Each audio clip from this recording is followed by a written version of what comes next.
What would you do if the person sworn to ensure your safety in the skies suddenly turned against you? Imagine sitting quietly in first class, cradling your 6-month-old baby, when the sharp sound of a slap echoes through the cabin. The flight attendant's hand still raised, the eyes of strangers burning with judgment, and your dignity hanging by a thread. This is the story of Nia Ellis, a calm, poised mother whose silence concealed a truth no one in that cabin could have imagined. Her husband, Dominic Ellis, wasn't just another traveler. He was the CEO and majority owner of the very airline whose crew had humiliated his family. How did a mother with an infant become branded as a disruptive passenger? Why did so many in the cabin cheer her mistreatment? And what happened when the truth finally exploded across millions of screens worldwide? Stay with us, because what begins as humiliation in Seat 3A turns into one of the most powerful moments of accountability ever witnessed in the skies. Before we dive in, take a second to like this video, share it with someone who needs to hear this story, and subscribe to our channel so you never miss stories that expose injustice and celebrate dignity. The hum of the engines was a soft background to the otherwise serene atmosphere of the first-class cabin.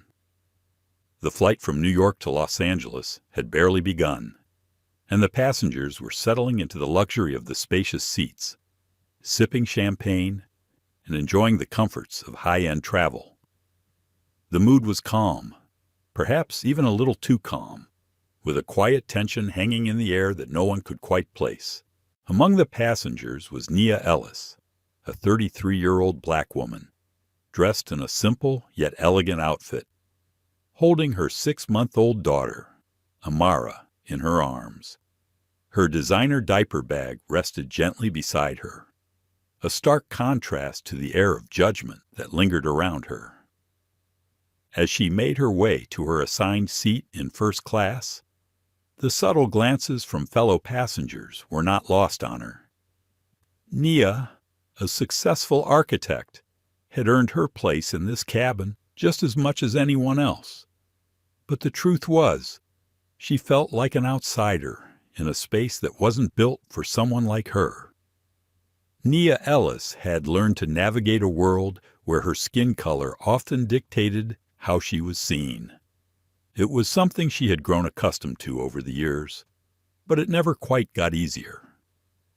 She had made it to where she was not just by her talent, but also by sheer resilience, pushing past barriers that others often didn't see, or, worse, didn't care to acknowledge.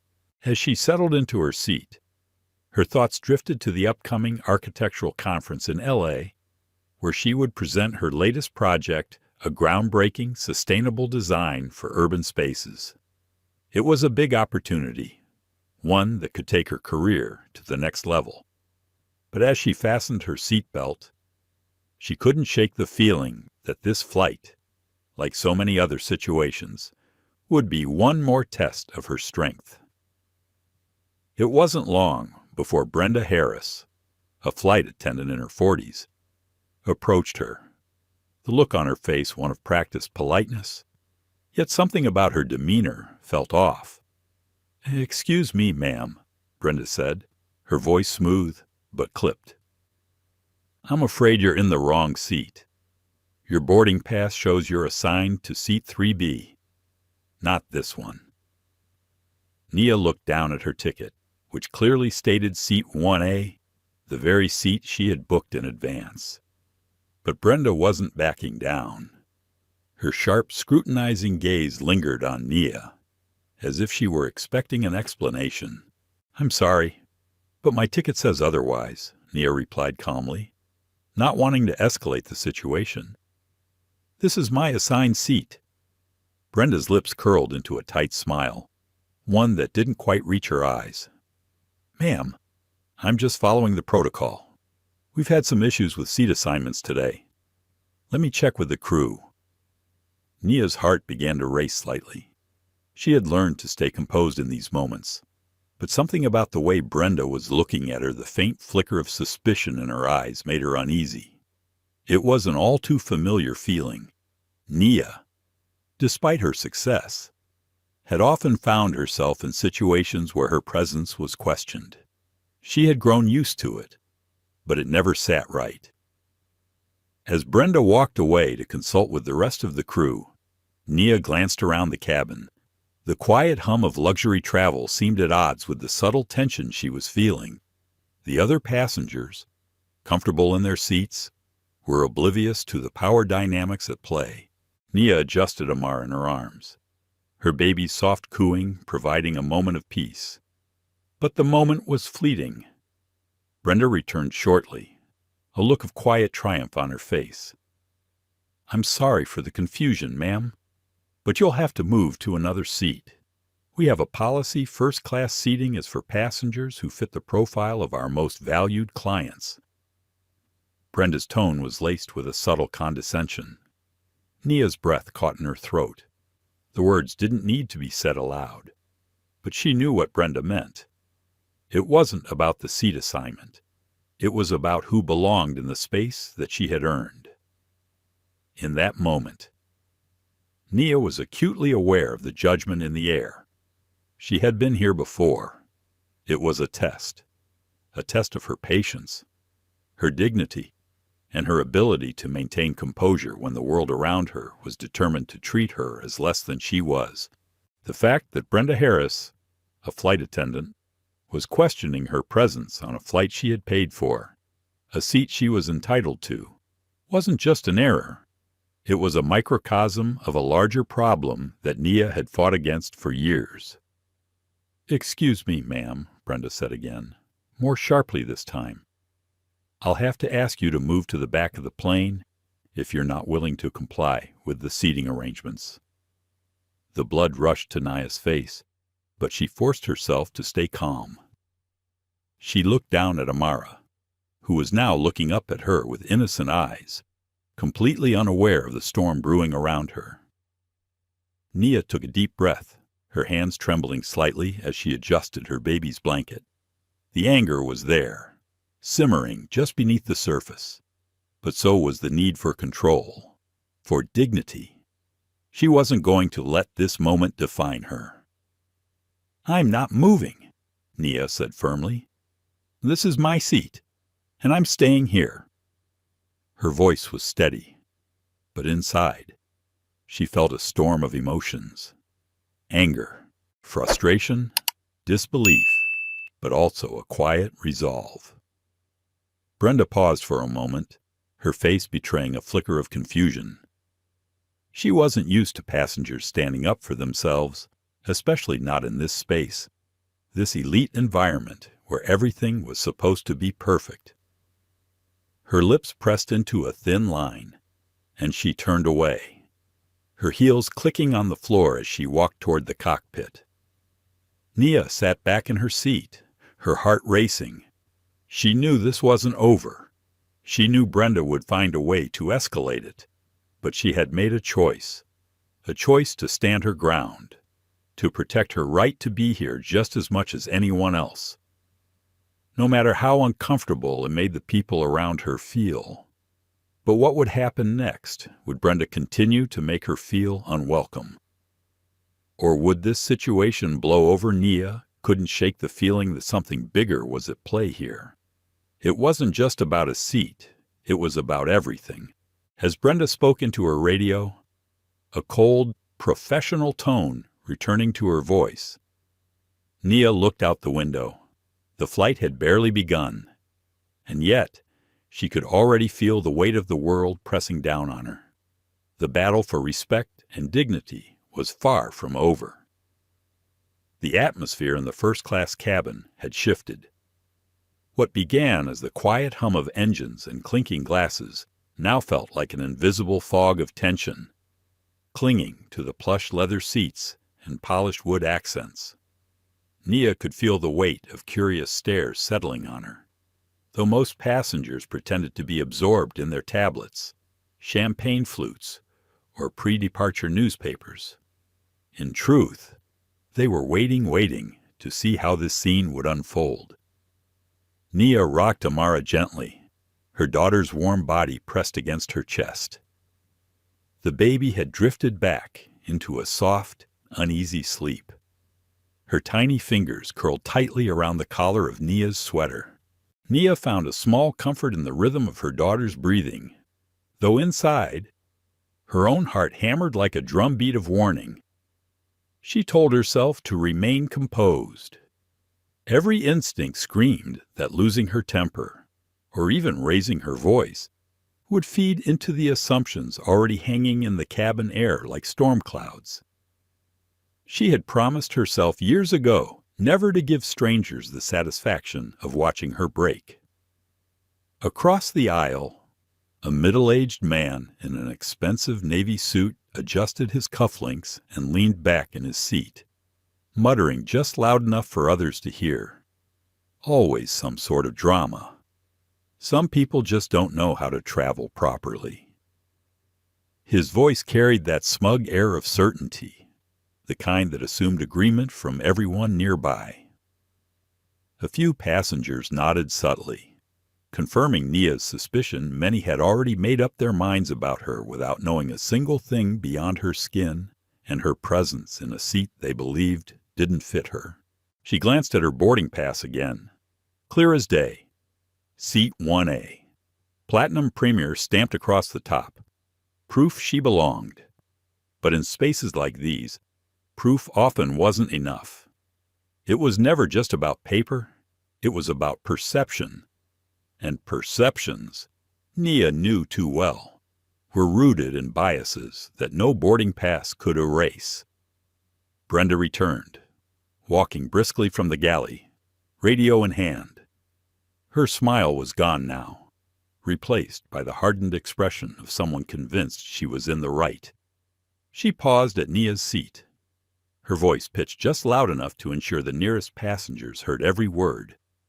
"Ma'am," she said, "I've spoken with the captain. We've logged your behavior as non-compliant. You're disrupting boarding procedures, and unless you move voluntarily, security will be asked to escort you and your child off the aircraft." A ripple of whispers traveled through the cabin. Phones began to rise discreetly, cameras angled just so. Nia noticed them out of the corner of her eye. She wasn't surprised today. Every moment of conflict found its way to an audience. But still, the idea of strangers recording her humiliation, deciding her story without context, tightened the knot already forming in her stomach. She swallowed hard, steadying her voice. With all due respect, she replied, her tone low but firm. "My boarding pass shows this seat. I'm not causing a disruption. I'm sitting quietly with my child. You're the one escalating." Brenda's nostrils flared. "Escalating? Honey, let's be clear. It's not my job to justify myself to you. It's your job to comply with the crew's instructions. If you can't manage that, you don't fly. Simple as that." Nia adjusted Amara in her arms, choosing silence for a moment, her mind racing. She wanted to shout, to call out the injustice unfolding in front of her, but she could hear her husband's voice in her memory. "Stay calm. Let the story tell itself.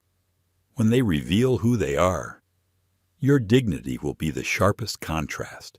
She exhaled slowly. Inside, the storm churned. Outwardly, she gave only stillness.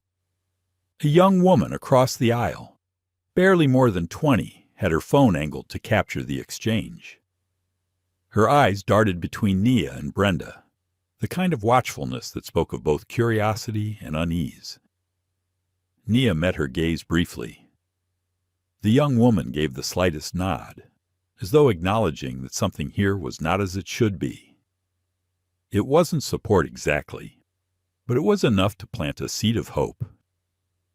Brenda leaned closer, lowering her voice now, the veneer of professionalism cracking to reveal raw contempt.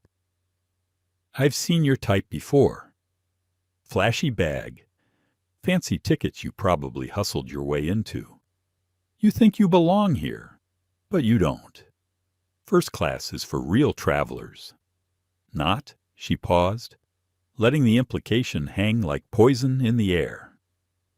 Nia's jaw tightened. Every fiber of her being told her to fire back, to demand respect.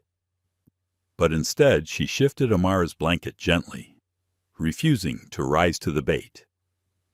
She had learned long ago that silence often spoke louder than rage. Brenda, frustrated by the lack of reaction, straightened up and addressed the cabin as though she were the victim of the situation. "Ladies and gentlemen, I apologize for the delay," she announced. "We have a passenger who is refusing to follow basic instructions. We're handling it, but thank you for your patience." The businessman in the navy suit nodded approvingly. "About time," he muttered.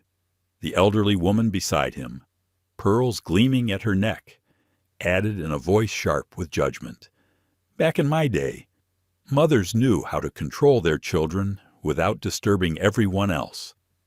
Nia felt their words pierce her like tiny, deliberate cuts. They didn't know her. They didn't know that Amara had barely made a sound since she boarded. They didn't know she was here on a ticket she had paid for with her own money earned from years of relentless work. They didn't care. Their assumptions filled in the gaps, and the narrative was already written in their minds. Disruptive mother, entitled passenger, undeserving intruder. Her phone buzzed in her bag. She glanced down and saw the name flash across the screen, corporate office. She froze. The call came again, louder this time in her mind than the faint vibration of the device. She let it ring, then silenced it. Timing mattered. She wasn't ready, not yet. The evidence needed to speak louder than any call could. Brenda narrowed her eyes, noticing the phone. "Who's calling you?" she asked, her tone dripping with mockery. "Your baby's father. He's not going to save you from airline regulations. This isn't about who you know. It's about following rules." Several passengers chuckled, the insult landing exactly as Brenda intended. Nia's face burned, but she forced herself to stay composed, even as shame and fury tangled in her chest. She rocked Amara gently, whispering a soft lullaby, the same one her grandmother had sung to her as a child. Her voice trembled at first, but steadied with each note, filling the cabin with a fragile tenderness that stood in stark contrast to the hostility surrounding her. A few passengers shifted uncomfortably. The optics were changing. A mother humming to soothe her baby did not match the picture of disruption Brenda was trying so desperately to paint. Phones captured it all, the lullaby, the stillness, the quiet defiance. A man near the window, typing furiously on a laptop, caught Nia's attention. His name tag read Martin Rowe, aviation analyst. He wasn't just typing notes. He was drafting something, perhaps a report or a forum post. His eyes lifted briefly from the screen to study her, and in that glance, Nia recognized something she had seen too rarely in her life discernment. He wasn't just watching, he was noticing. He saw the inconsistencies, the cracks in Brenda's narrative, the power imbalance playing out in real time, and he was documenting it.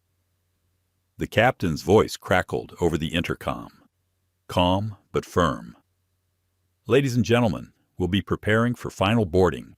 Cabin crew, secure the doors." Brenda seized the moment, radio in hand. "Captain," she said loudly, ensuring the passengers overheard, "we have a code yellow in first class. Disruptive passenger with infant refusing crew instructions. I recommend immediate removal." The words hit Nia like a punch to the gut. Removal. The idea of being dragged off this plane in front of strangers, her baby clutched in her arms, was almost too much to bear. Fear rippled through her chest, but she didn't let it show. She couldn't. She kissed Amara's forehead softly, whispering words only her daughter could hear. "We are okay. We are always okay." Her phone buzzed again, this time flashing a different line. Emergency line. Priority. She declined once more. Not yet. Let them build their case. Let them show themselves for who they truly were. When the time came, the truth would be undeniable. Brenda smiled triumphantly. Turning to the passengers, "Security will be here in 10 minutes. We'll have this resolved." Her voice carried the false certainty of someone convinced she held all the power, but Nia knew otherwise. Inside, the storm raged on. She questioned her decision to stay quiet, wondered if her calm would be mistaken for weakness, worried what would happen when security arrived. Yet beneath the doubts, her resolve hardened. This was more than her story now. It was about what her daughter would one day learn from this moment. About dignity, about strength, about the courage to remain unbroken in the face of injustice. 10 minutes, Nia thought, adjusting Amara's blanket once more. 10 minutes until everything changed. The hum of the aircraft deepened as ground crew began to prepare the jet for departure. Yet inside the first-class cabin of Sky Continental Flight 982 tension was so thick it was almost suffocating. The quiet conversations, the faint clink of ice in glasses, and the gentle whir of overhead fans all seemed drowned beneath the weight of a single truth. Something had spiraled far beyond routine. Nia Ellis shifted Amara in her arms, cradling her daughter close to her chest. The baby stirred slightly, but did not cry, her small lips forming the faintest of smiles, as though oblivious to the storm unfolding around her. Nia let that tiny smile anchor her. She needed calm now more than ever. Her inner voice urged her to stay grounded, to remember why she was here. "This isn't only about you," she reminded herself. "This is about every person who has been told they don't belong. Every mother who's been shamed in public. Every passenger who's been judged before they've even had a chance to sit down." Across the aisle, Brenda Harris squared her shoulders, clutching her radio like a weapon. She scanned the cabin, making sure everyone saw her confidence, her authority. "Captain," she said firmly into the device. "Passenger continues to resist instructions. Recommend immediate removal upon security arrival."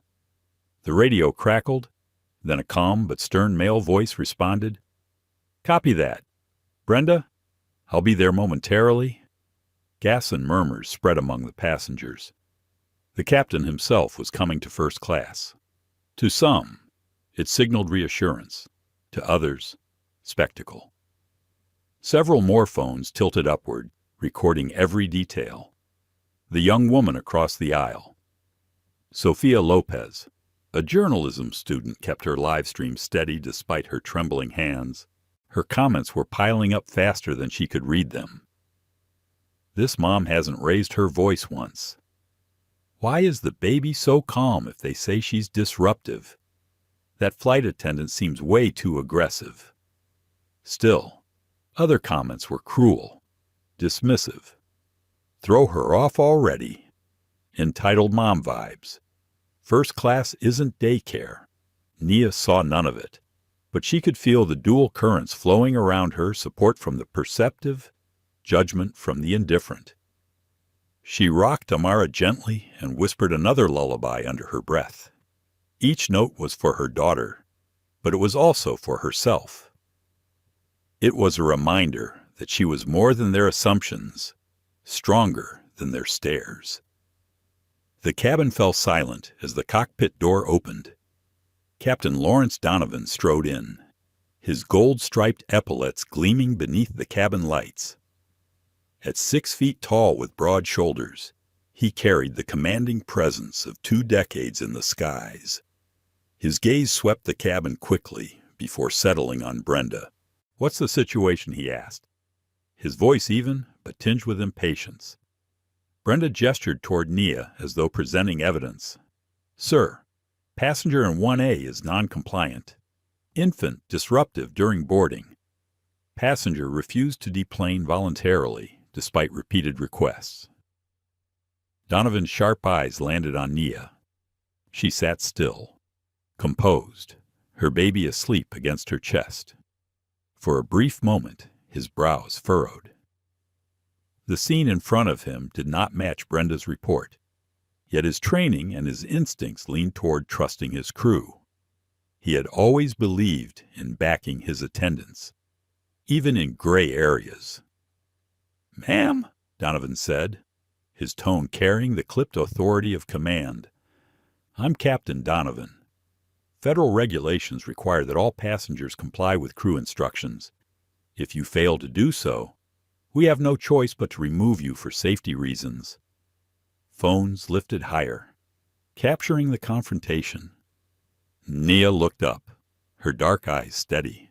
"Captain, I understand your position," she said calmly, "but I've complied with every instruction given to me. My daughter is sleeping. My boarding pass clearly shows this seat. I have not raised my voice. I am not disruptive." A ripple of unease moved through the cabin. The contrast between her measured words and Brenda's dramatic claims was becoming harder to ignore. Sophia whispered into her phone's mic. "She's not resisting. She's literally just sitting there. This doesn't add up. Her live stream jumped past 5,000 viewers." The businessman, Philip Grant, scoffed loudly. "Captain, some of us have important connections to make. She's delaying the entire flight with her drama. Rules are rules." Eleanor Price, the elderly woman in pearls, nodded firmly. "Back in my day, people didn't argue with authority, especially not mothers traveling with infants. It's disgraceful." Donovan nodded grimly. "Security is en route," he said, then glanced at Brenda. "Hold position until they arrive." Nia's phone buzzed in her bag, vibrating insistently. She knew who it was before she looked. Corporate office, priority line. Her finger hovered over the screen. For a moment, temptation burned answer now. End this charade with a single word. But she pulled her hand back. Timing. Always timing. Her silence only seemed to embolden Brenda. See, the attendant sneered. "She knows she doesn't belong here. That's why she won't cooperate." Martin Rowe, the aviation analyst by the window, finally spoke up. His deep voice cut through the murmurs. "Captain, if I may," he said, lifting his laptop. "I've been documenting this entire exchange. From what I can see, the passenger has complied. The baby hasn't cried in over 10 minutes. Protocol requires verification of her boarding status before escalation. Has that been done?" Donovan's jaw tightened. He wasn't accustomed to passengers questioning him, especially not with the precision of someone citing protocol. "Sir, I appreciate your perspective," he replied curtly, "but operational authority rests with the captain and crew. Passenger management isn't up for debate." Martin didn't argue further, but his fingers flew across his keyboard. The headline of his post glowed on the screen: "Discrimination in Real Time, Sky Continental Flight 982. The intercom crackled. "Ground security approaching aircraft. Stand by." Brenda allowed herself a triumphant smile, as though the verdict had already been handed down. "Time's up," she said, glaring at Nia. Nia remained still. She pressed her lips against Amara's soft curls and whispered words too faint for anyone else to hear. Her heart raced, her palms damp with sweat, but outwardly she was stone. "They think I'm powerless.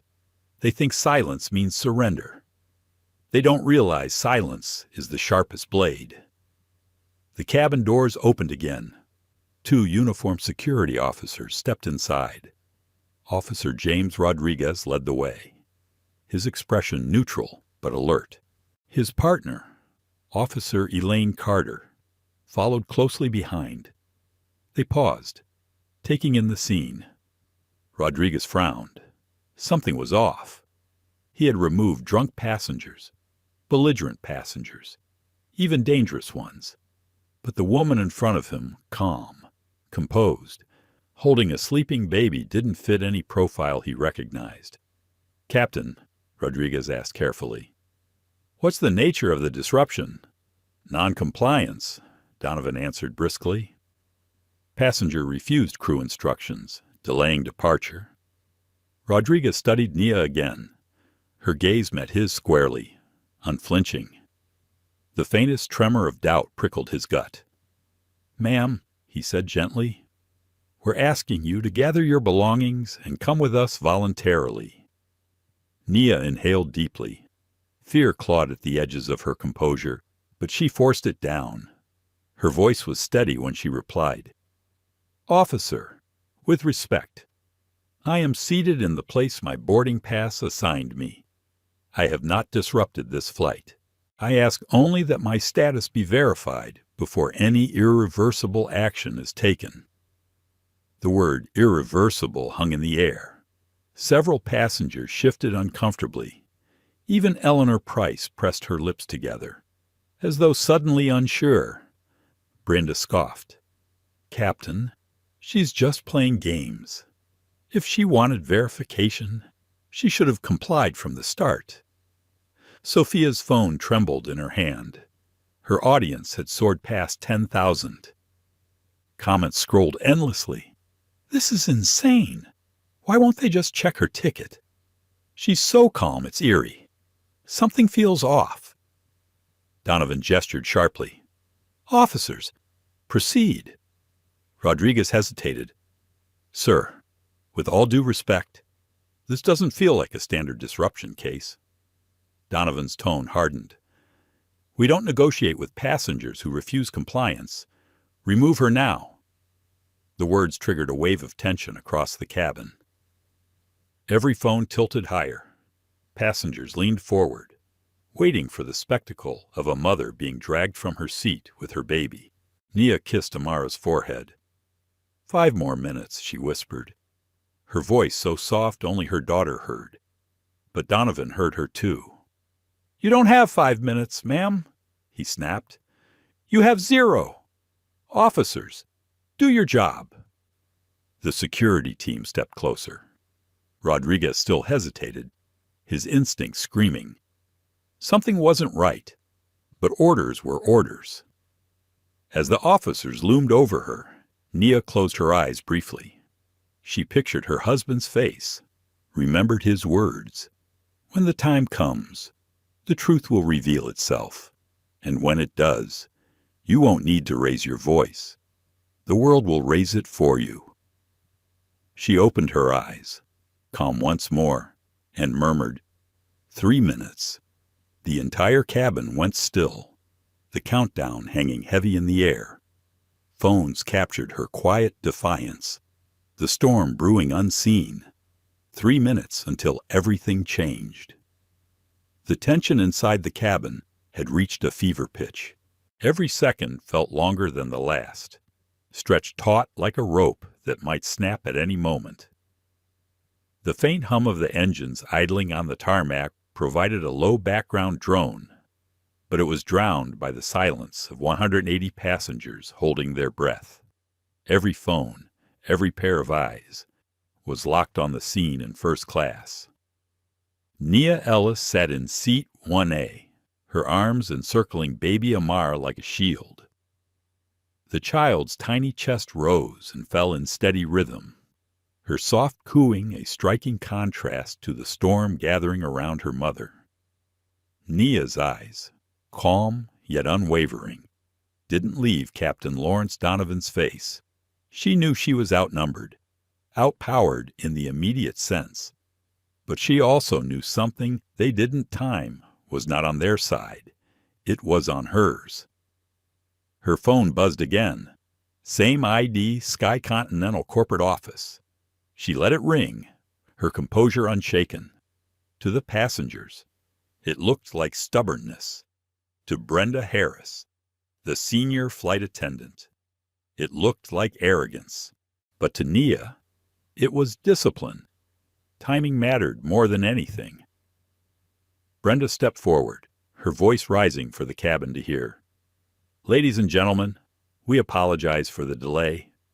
Unfortunately, we have a passenger who refuses to comply with safety protocols. Security will be resolving the situation shortly. The businessman, Philip Grant, clapped his hands once. About time, he muttered. We've already lost 20 minutes. Some of us have serious business on the line. Eleanor Price gave a tight nod, her pearls catching the overhead light. This entire ordeal is disgraceful. A mother should know better than to hold up an entire aircraft.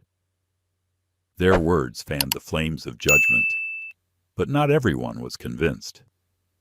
Sophia Lopez, phone still streaming, whispered to her growing audience, "The baby is literally asleep. This doesn't look like disruption to me. It looks like something else entirely." Her viewer count hit 15,000. Comments poured in. Check her ticket. This is discrimination. Plain and simple. Captain looks biased. Nia shifted Amara slightly, her sweater brushing against the infant's cheek. She whispered, "Just a little longer, sweetheart."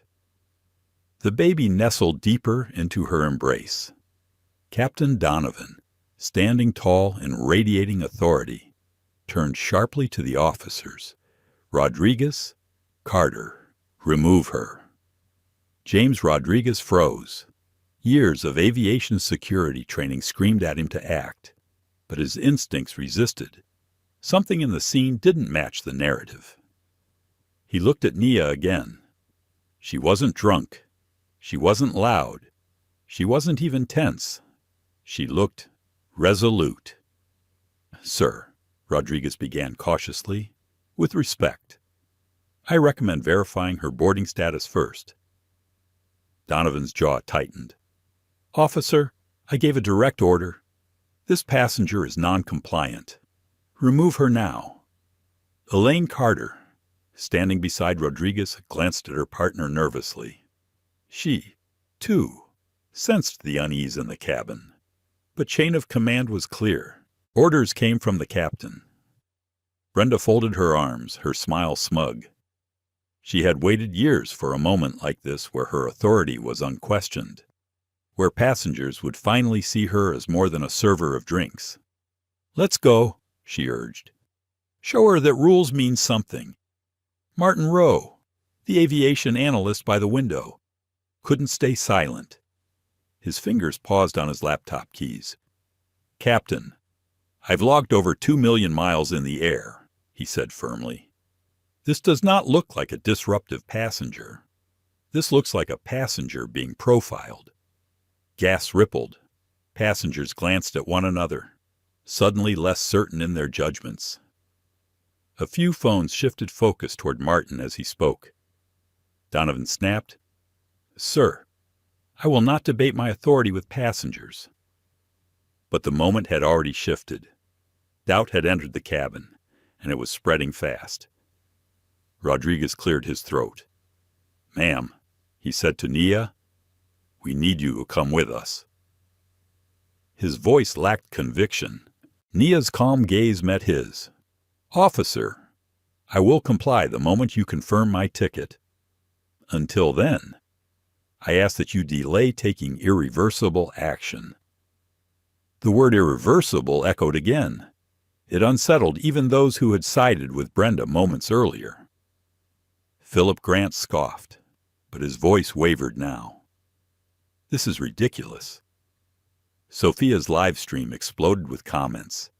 She asked for ticket verification 3 times. Why won't they check this is systemic bias? Tag the airline. Tag the FAA. Donovan, impatient and feeling his control slipping, barked, "Rodriguez Carter. Enough waiting. The officers moved closer. Passengers leaned in, cameras at the ready, hungry for spectacle. Nia felt her heart hammering, but she inhaled slowly, remembering her husband's words. Silence carries more weight than shouting. She kissed Amar's forehead, then looked at Donovan with eyes that pierced through the facade of his authority. 2 minutes, she whispered. The phrase, soft yet chilling, cut through the cabin like a blade. People shifted uneasily. What did she mean? Rodriguez froze again, his instincts screaming louder. Captain, I need clarity. This doesn't feel right. Donovan's voice thundered. This is my aircraft. Do your job.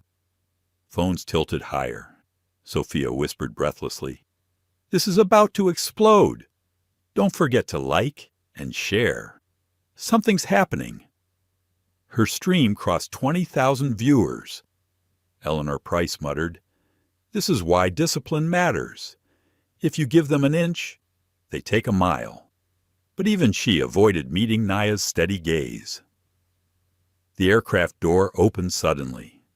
2 additional ground security officers stepped inside, their presence escalating the tension even further.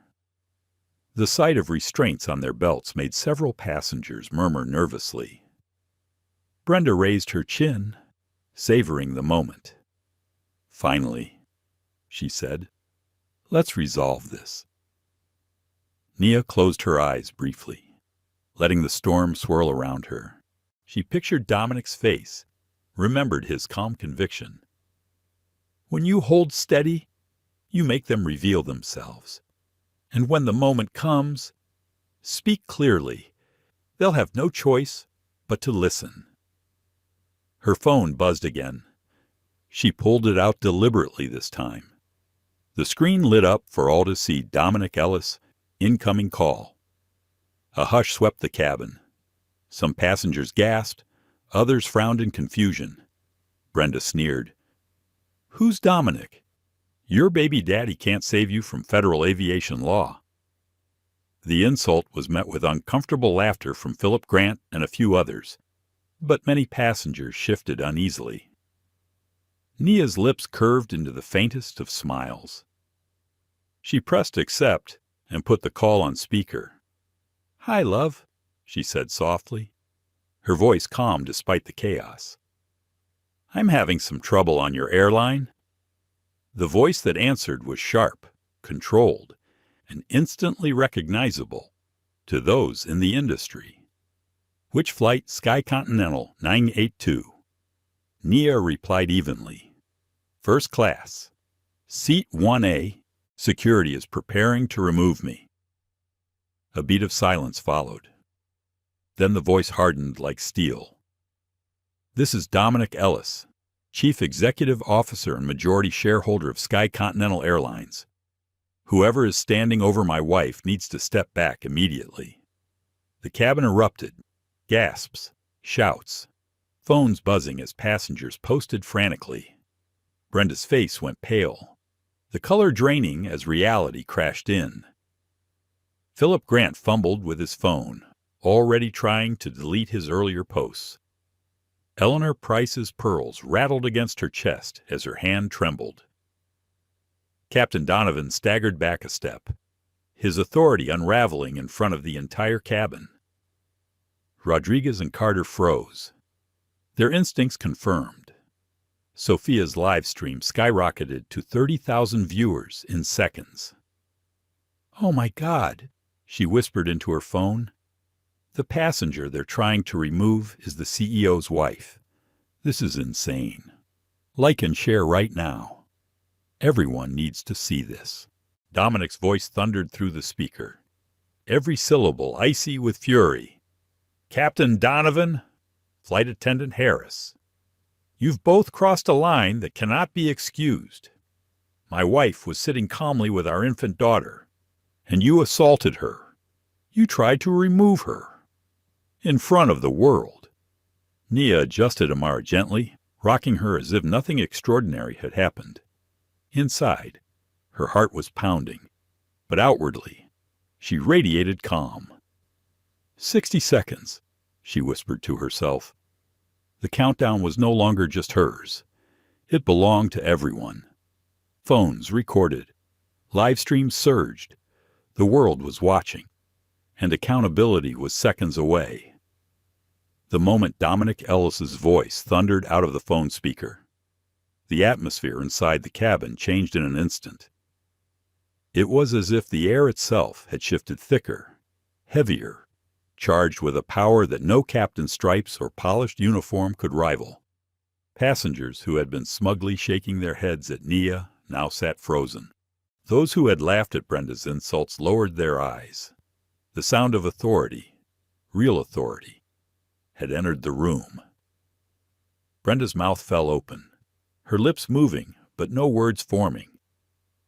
She had built her 15-year career on the certainty that flight attendants, especially senior ones, were untouchable in their domain.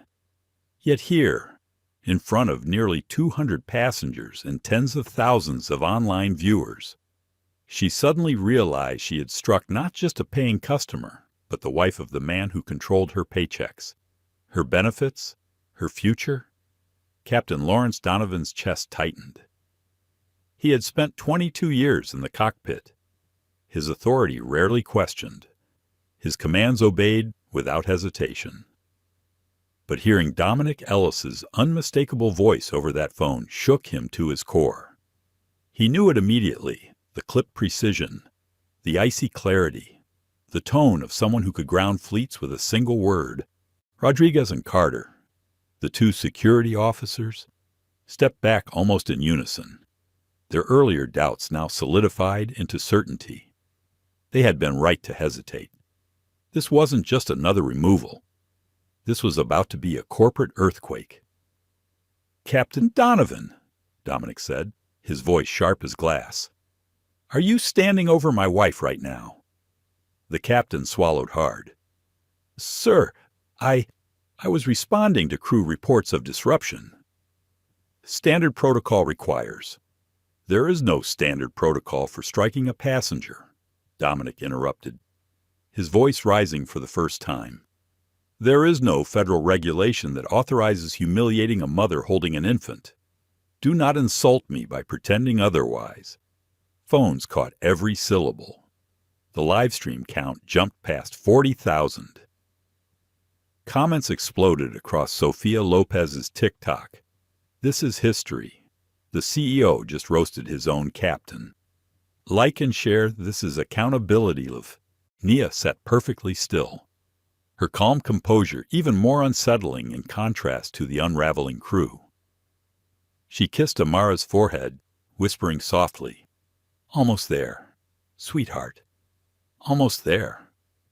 Brenda finally found her voice, trembling but defiant. "Mr. Ellis, I was enforcing policy. Your wife was disruptive." Dominic cut her off like a hammer splitting glass. "My wife was disruptive.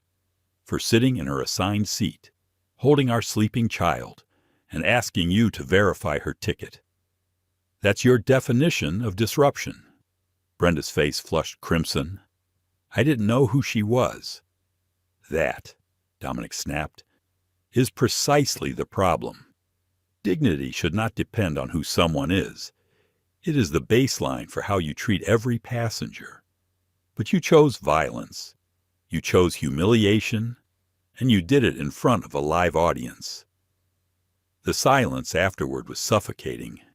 You could hear the faint hum of Amara's breathing, the soft click of phone cameras capturing history.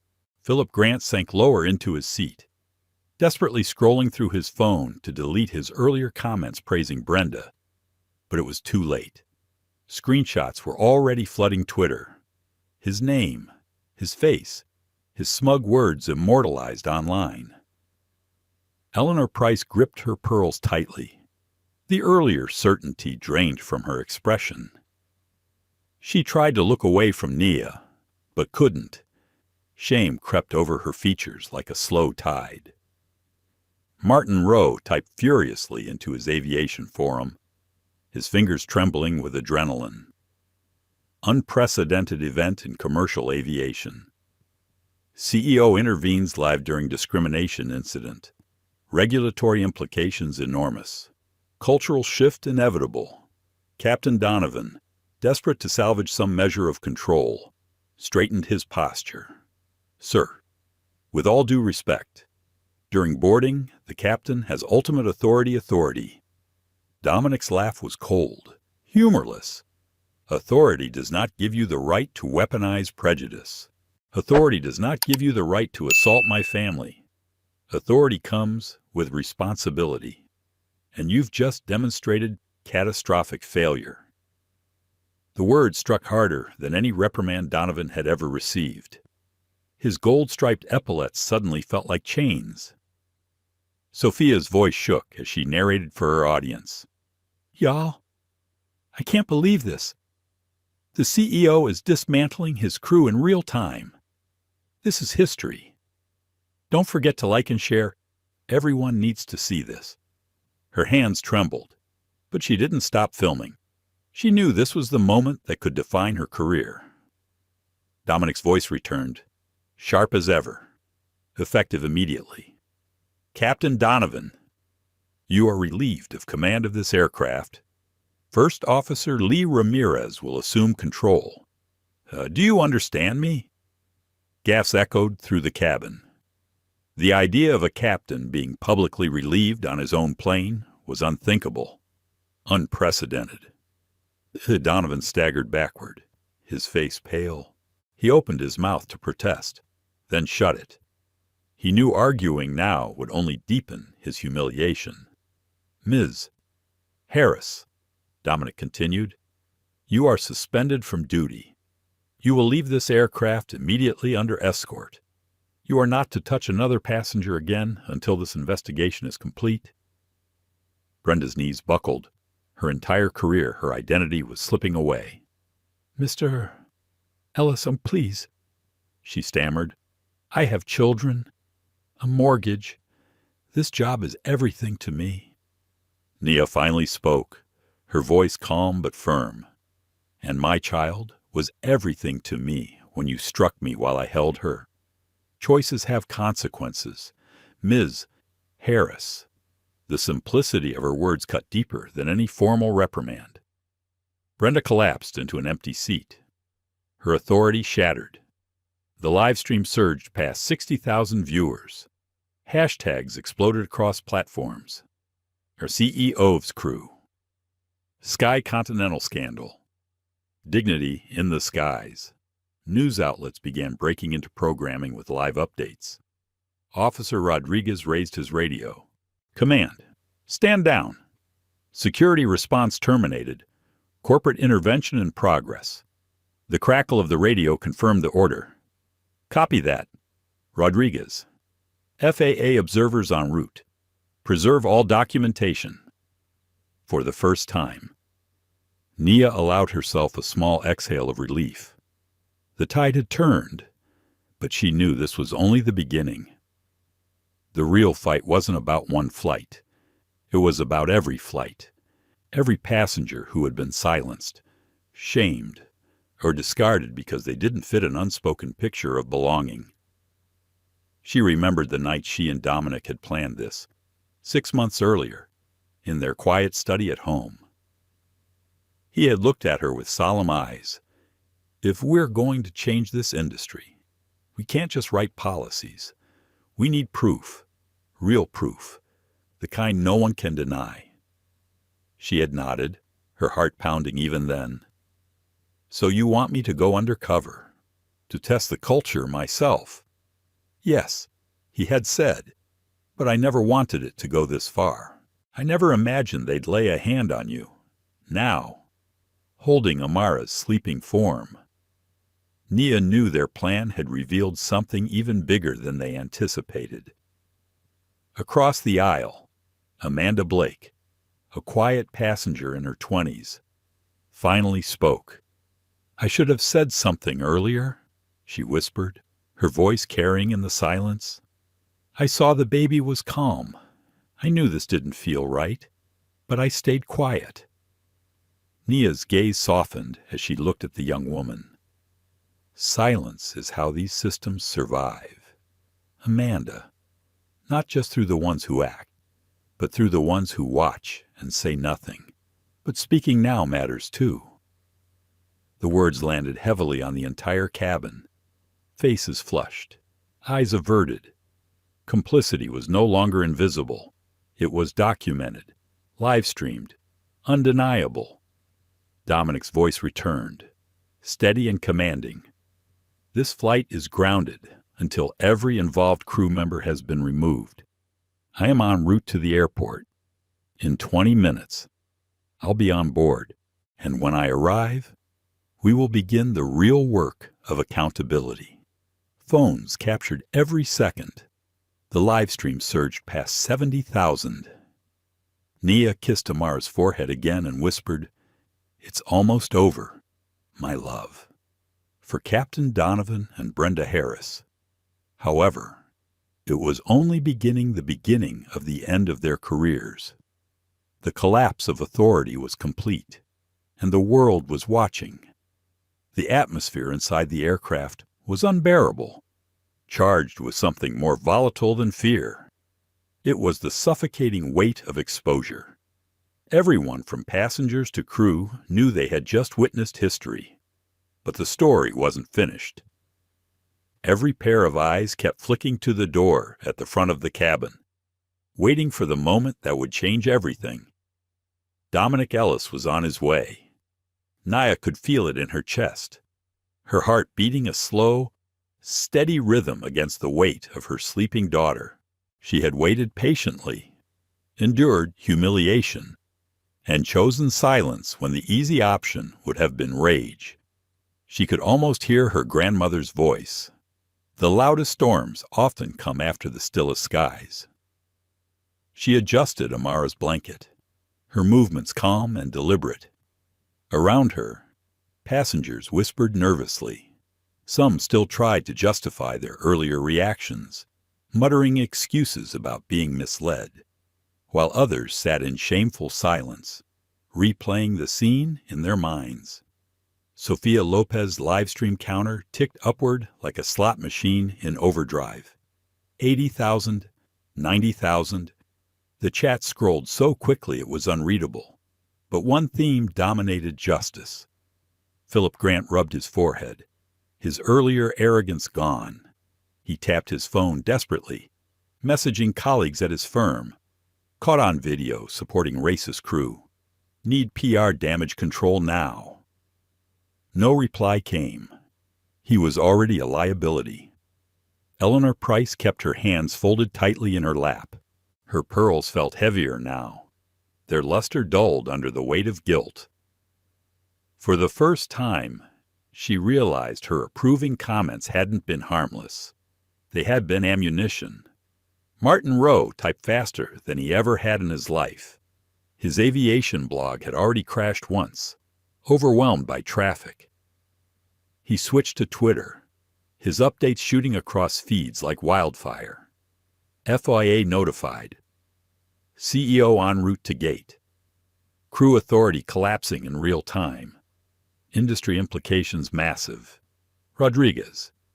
The seasoned security officer remained at Nia's side, but his posture had shifted entirely. Where before he had stood like an enforcer, now he stood like a guardian, quietly protective.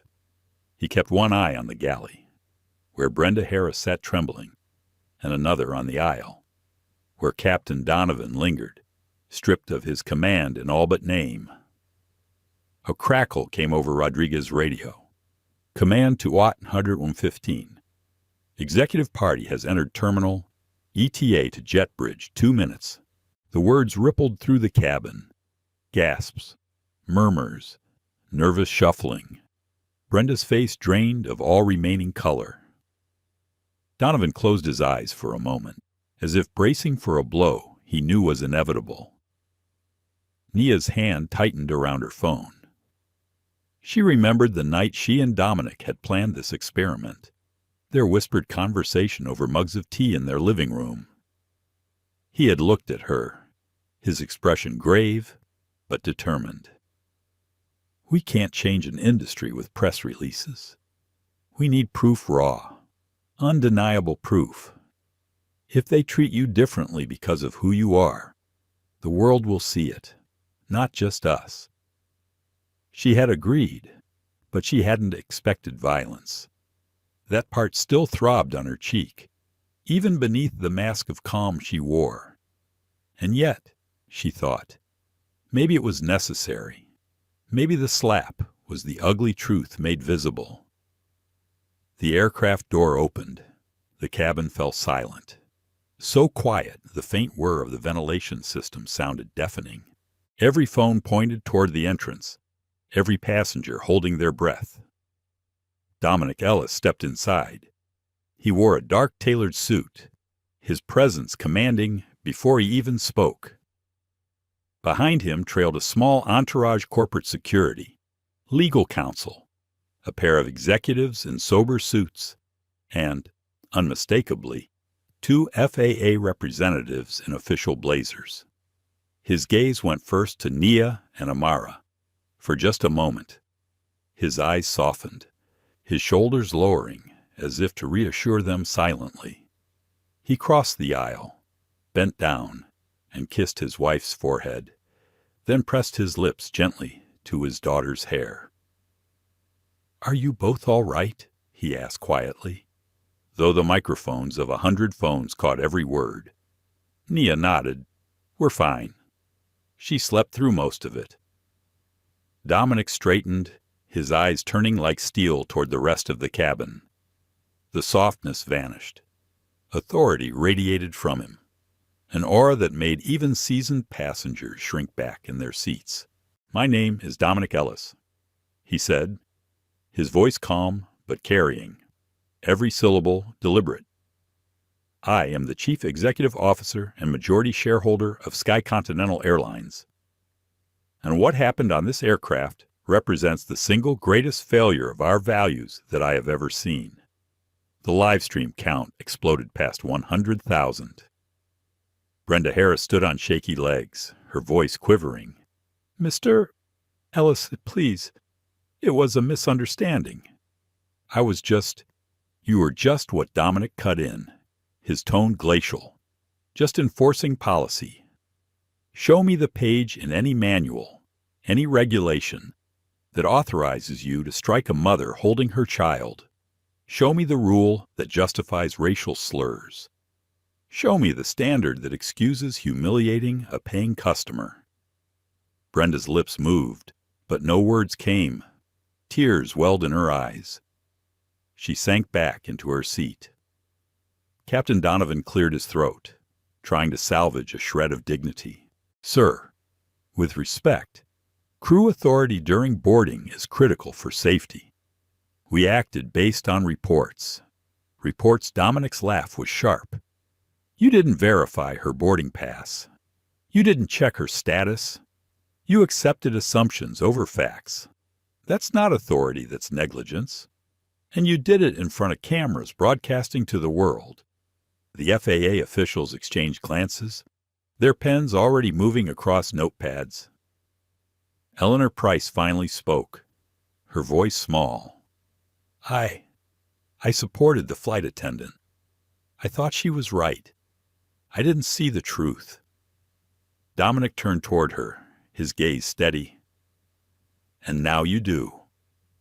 This isn't just about one flight attendant's choices.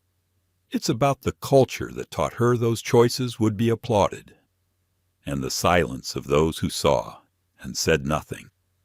Amanda Blake, the young professional, swallowed hard before adding, "I knew it felt wrong, but I didn't speak up either. I'm sorry." Nia reached over, her voice gentle. "Silence is part of the problem, Amanda, but acknowledging it now is the beginning of change." Phones caught the exchange. Hashtags shifted in tone. "No, be more than silent" joined the trending list, alongside Doe's justice in the skies. Dominic gestured to Rodriguez and Carter. "Officers, please escort Ms. Harris and Captain Donovan off this aircraft. Effective immediately. They are suspended from duty. Their actions will be reviewed under federal law and company policy.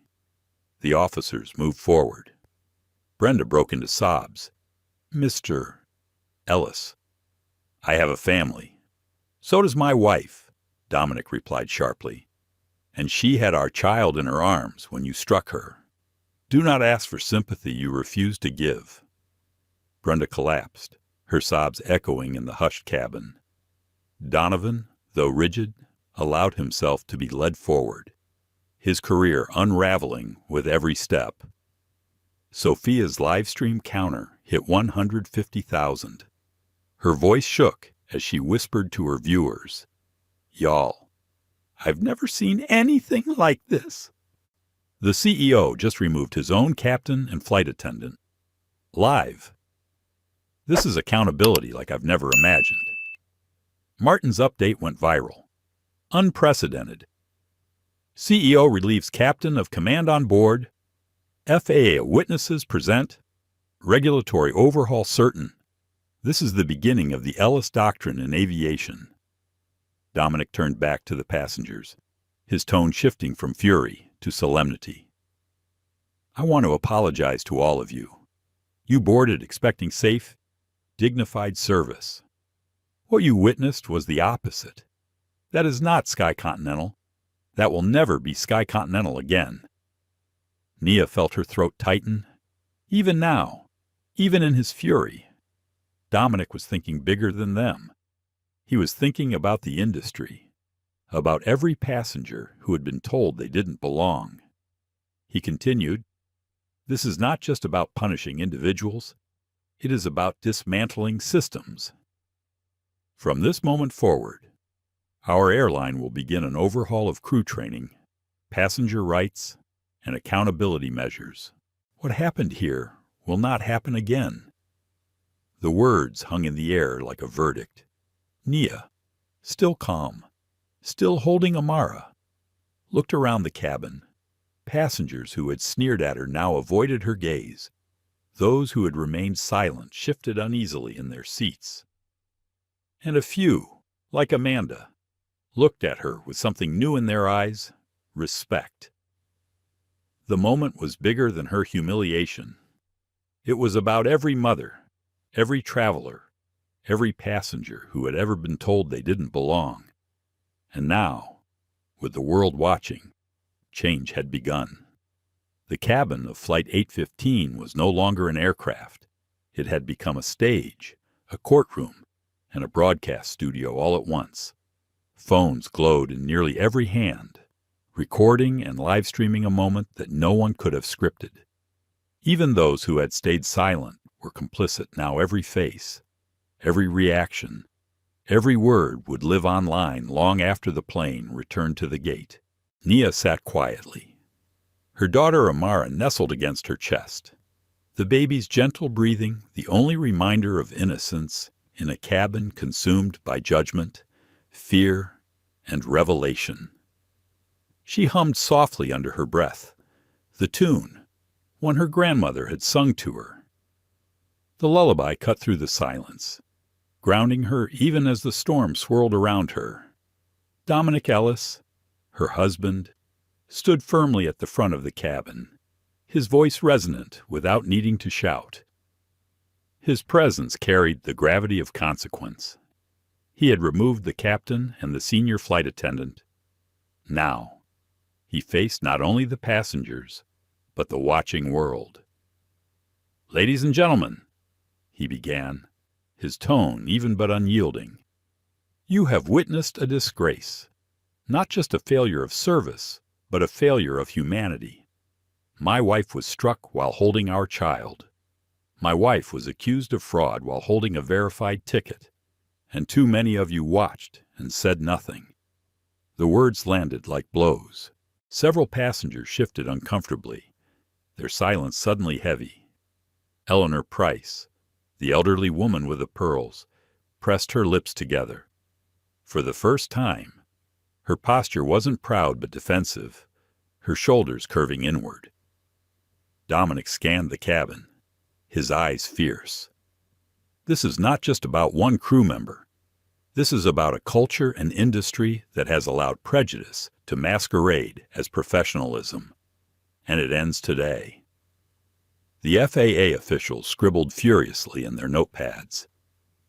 One leaned into his colleague and whispered, "This is going to trigger hearings." "Guaranteed."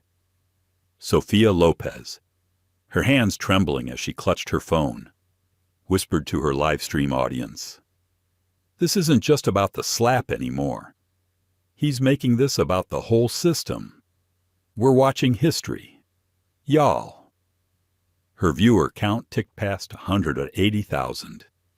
In the aisle seat, Philip Grant wiped sweat from his forehead. His earlier comments, "These people always think they can do whatever they want," had already been clipped and shared across platforms. He imagined his firm's board meeting, the emails from investors, the press waiting outside his office door. He was no longer just a passenger. He was a symbol of complicity. Eleanor finally spoke, her voice wavering. "Mr. Ellis, I didn't realize. I thought she was disruptive. I thought you thought wrong," Dominic said firmly. "You assumed, you judged, and you approved of violence because of it. That is the culture I am talking about. The culture that excuses prejudice as discipline." Nia's voice cut through, soft but steady.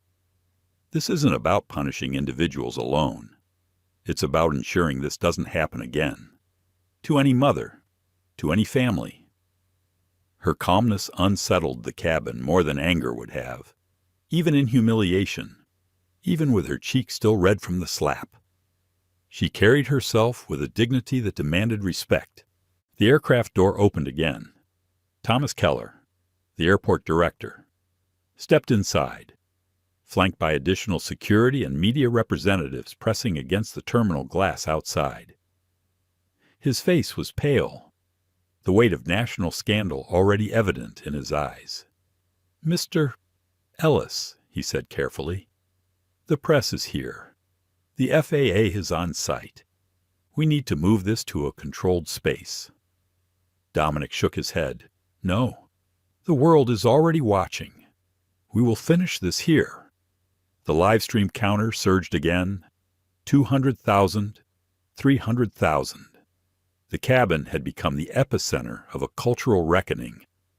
Martin Rowe typed an update, his fingers barely keeping up with his thoughts. Ellis rejects controlled PR spin. Accountability remains public. FAA presence confirms regulatory escalation. Industry cannot walk this back. Rebecca Harris, still seated in the galley under guard, lifted her tear-streaked face. "Please, Mr. Ellis," she whispered. "I was under pressure. I've had complaints before. I thought I was enforcing order." Dominic turned, his gaze icy. No one is ever under pressure to strike a mother holding her child. No one is under pressure to use racial slurs. That was not enforcement. That was cruelty. Her sobs filled the silence. For the first time, passengers who had once applauded her authority now turned away in discomfort, unable to face the collapse of their earlier support. Amara stirred, yawning softly. Nia rocked her gently, whispering, "It's almost over, sweetheart." The juxtaposition, an innocent infant soothed by a mother's lullaby while careers unraveled and reputations burned, was almost unbearable. Dominic raised his hand. "Effective immediately. Every passenger on this flight will receive a direct communication from my office, apologizing for what you've witnessed. But understand, this apology is not enough. We will rebuild our systems. Every crew member will undergo new training. Every complaint of discrimination will be reviewed by an independent body. And every incident like this will carry consequences." The cabin was silent, phones capturing every word. Sophia whispered, her voice shaking. "He's rewriting the airline. Right here in front of us." Eleanor clasped her pearls tightly, her eyes glistening. For the first time, She looked not like a critic of modernity, but a woman reckoning with her own prejudice. She whispered to no one in particular. I should have known better. I should have said something. Amanda Blake, the young professional who had remained silent earlier, leaned forward. Mrs. Ellis, she said softly. I'm sorry. I froze. I knew it was wrong, but I didn't speak. Nia looked at her, her dark eyes steady. Silence allows systems like this to survive, but acknowledgement is the first step to change. The live stream counter surged again, 400,000, 500,000. Comments poured in. This is bigger than one airline. This is about all of us. Look at her composure, dignity in the face of hate. Officer Rodriguez finally spoke, his tone respectful. Mr. Ellis, Mrs.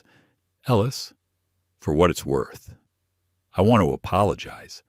I came in ready to enforce removal, but the more I watched, the more I realized it didn't add up. That's on me, too. Nia gave him a small nod. Owning the mistake matters. Thank you. The FAA official stepped forward. One cleared his throat. Mr. Ellis, Mrs. Ellis, this incident will be reviewed at the federal level. We will require full recordings, including passenger streams and security footage. For now, we advise the flight remain grounded. Dominic inclined his head. Of course, Sky Continental will cooperate fully. In fact, I welcome the oversight. That statement alone sent a tremor through the industry. Airlines rarely welcomed oversight. They fought it. Dominic had just declared the opposite. Lived to 500,000 viewers. Nia looked down at Amara, stroking her daughter's soft hair. Her thoughts swirled. She remembered being a 19-year-old student, turned away from a restaurant with the words, "This place isn't for you." She remembered boardrooms where her competence was doubted before she even opened her mouth. She remembered promising herself, and later her daughter, that she would never silently accept disrespect. And now, she thought, maybe that promise was being kept not just for her, but for every passenger who had been humiliated in silence. The aircraft door opened once more, and a wave of flashes erupted from the terminal. The press was there, national networks, international media. The story had already escaped the cabin, but now it was unstoppable. Dominic turned back to the passengers. We are living in a moment that will be remembered, and each of you is part of it. Whether you spoke, whether you stayed silent, whether you supported or condemned your role is recorded. History will judge not just the crew, but the cabin. The words landed like a hammer. The weight of complicity settled on every silent witness. Nia kissed her daughter's forehead. Amara stirred, but did not cry. The baby had been calm through it all, a living contradiction to every accusation thrown at her mother. The silence in the cabin stretched. Phones kept filming. The viewers climbed past 600,000. Sophia whispered, almost reverently, "This isn't a flight anymore. This is a reckoning." And with that, the fallout had only just begun. The atmosphere inside Flight 815 had shifted from tense to surreal. What began as a single confrontation now rippled across the globe. Every second dissected and replayed on countless screens. Passengers who once whispered in judgment now sat frozen, aware that their silence had become part of the record. The hum of the air conditioning and the muffled cries of a baby in economy were the only reminders that this was still a plane at all. Nia Ellis held Amara close, her cheek still warm from where Brenda's hand had landed. She could feel the sting not just on her skin, but deep inside. A physical mark layered over years of quieter indignities. Yet she stayed still, her body calm, her eyes steady. That poise unsettled the cabin more than tears or rage ever could. Dominic stood at the front, framed by the cabin lights, his tailored suit unwrinkled despite the chaos. He glanced at his phone, noting the updates streaming in from his communications team. Hashtags were trending nationally. During flight, oh fort, slap mom, dignity, in the skies. News anchors were cutting into broadcasts. Civil rights leaders were already issuing statements. His jaw tightened. The world wasn't just watching, it was demanding a response. He turned back to the passengers. "You may not realize it yet," he said evenly, "but every person in this cabin is now a witness to a case that will define the future of air travel. Your recordings are evidence. Your silence, or your courage, is part of the story." The weight of his words pressed down. Philip Grant dropped his eyes to the floor, as if staring at the carpet might erase the smug comments he'd made earlier. Eleanor Price fidgeted with her pearls, her knuckles pale. Amanda Blake, the young professional, folded her hands tightly, replaying her choice to stay quiet. Sophia Lopez whispered to her phone, "500,000 viewers now. This isn't a flight. It's a turning point." Her audience poured in questions. What's going to happen to the crew? Is this airline finished? Why is the mom so calm? Nia closed her eyes briefly, her mind a storm of doubts. What if the plan had gone too far? She and Dominic had wanted to reveal bias in its rawest form, but she hadn't expected a slap. She hadn't expected to feel the shame of hundreds of eyes watching, waiting, judging. Was it fair to carry their daughter into this? Amara stirred against her chest, her tiny hand curling around Nia's finger. That simple touch steadied her. This isn't just about me. This is about her future. Thomas Keller, the airport director, leaned closer to Dominic. "Sir, we need to deplane and move this to a secure area. The press is outside. We can't contain it." Dominic shook his head. "Containment is the problem. Accountability must be seen." The FAA representatives exchanged a look. One of them scribbled a note, "CEO insists public resolution precedent setting." Brenda Harris, slumped in her seat near the galley, lifted her tear-streaked face. "I've given 15 years to this airline," she whispered, her voice cracked. "I've dealt with screaming passengers, entitled drunks, people who spat in my face." I snapped. "Okay, I'm human."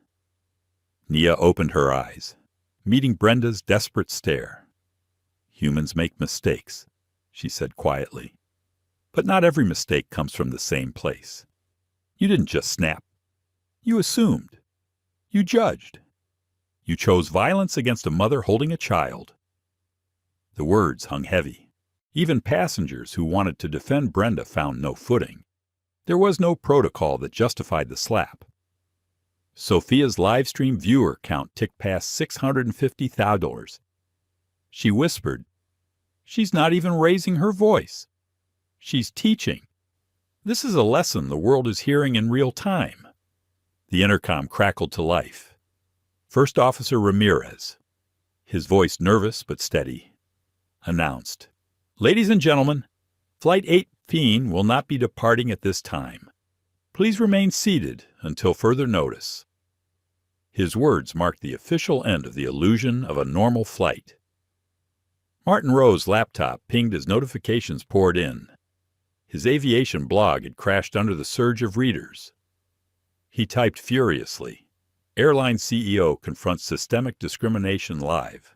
FAA and media on site. Historic turning point in aviation accountability." He paused, looking at Nia, her composure. Her refusal to lash out, it reminded him of something greater than policy. It was dignity, weaponized against prejudice. "Meanwhile," Eleanor Price muttered softly, almost to herself, "I thought I was defending order, but I see now I was defending cruelty." Her words surprised even her. She looked down at her pearls, suddenly ashamed of the symbols she had always worn proudly. Amanda Blake spoke louder this time, her voice trembling. I stayed quiet. I knew it was wrong. I was afraid of conflict. But Mrs. Ellis, you're right. Silence is how these things keep happening. Nia gave her a small nod. It takes courage to admit silence. Use that courage next time to speak. The cabin fell into a contemplative hush. Phones still recorded, but the energy had shifted. What began as scandal was now becoming reflection. Outside the plane, the terminal buzzed with flashing cameras and reporters shouting questions. Inside, passengers sat in the paradox of quiet chaos. Dominic's phone buzzed, a message from his general counsel FAA already drafting review orders.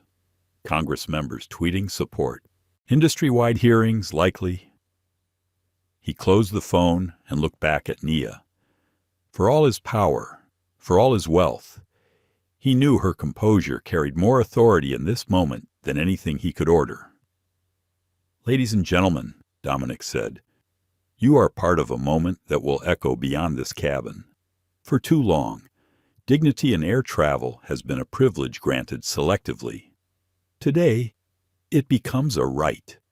Sophia whispered to her audience. He's not just talking to the cabin. He's talking to the world. Her comments section exploded. This is history.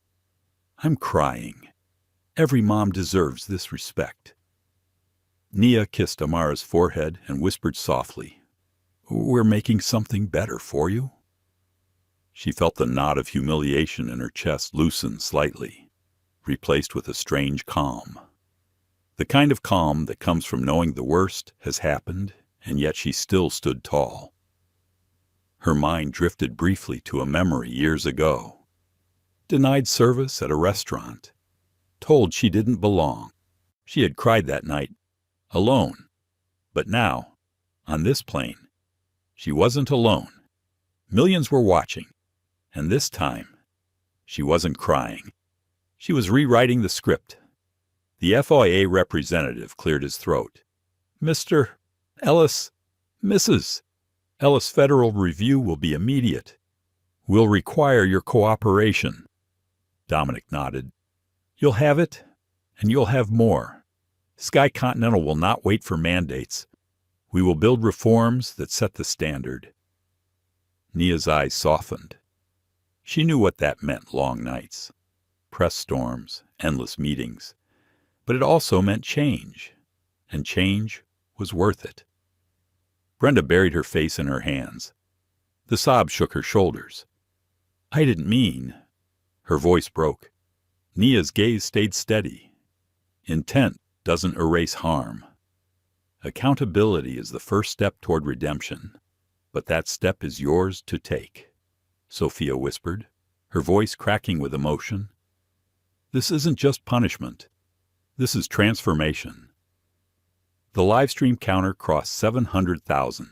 In the silence that followed, the passengers felt it too. They weren't just witnesses to a scandal. They were witnesses to a beginning. And at 30,000 feet, before a single wheel had left the ground, the world was already changed. The cabin of Flight 815 no longer felt like the interior of a jetliner. It had transformed into something closer to a courtroom, or perhaps a theater, with the entire world as its audience. Phones were raised like torches, capturing every glance, every word, every flicker of expression. What began as humiliation now swelled into history, with Nia Ellis sitting silently at the center of the storm, her infant daughter nestled against her chest. The intercom chimed again, not from the cockpit this time, but from ground control patched directly into the cabin. Attention, crew. All operations are suspended pending executive and federal directives. Remain seated. The voice was flat, bureaucratic, but the implication was explosive. control had shifted. The usual hierarchy of captain and crew had dissolved in real time, replaced by a higher authority watching from outside. Nia adjusted Amara's blanket, her mind racing though her face remained unreadable. She could feel every pair of eyes on her, but she also felt the crushing weight of her own questions. Had she gone too far declining those calls from Dominic, letting the humiliation unfold longer than necessary? Was the lesson worth the slap, the risk to her baby? Yet, deep down, she knew the timing had been critical. Without patience, without allowing the system to expose itself fully, the truth would have been buried as just another passenger dispute. Dominic stood steady at the front, his phone buzzing relentlessly. His legal team was already messaging senators tweeting support, NAACP requesting statement, FAA considering emergency hearing. He ignored them for now, eyes locked on his wife. He recognized that her calm was the true story here. His authority could ground planes, move markets, topple executives. But Nia's quiet dignity, her refusal to be reduced to anger, was what pierced hearts across the world. Brenda Hare shifted uneasily in her seat near the galley. She'd once felt her uniform was armor, the silver wings pinned to her chest proof of her authority. Now it felt like a costume stripped of meaning. Her thoughts churned mortgage payments, her teenage son's tuition, the weight of 15 years of service undone by one moment. She wanted to scream, to beg, to justify, but every time her mouth opened, she saw the cameras. She saw her own trembling reflection on the thousands of screens pointed her way. Anything she said would echo forever. Across the aisle. Sophia Lopez whispered to her livestream audience, 750,000 people now. This is bigger than anything I've ever covered. I don't think the airline will survive this without radical change. Her hands shook, but she kept the camera steady.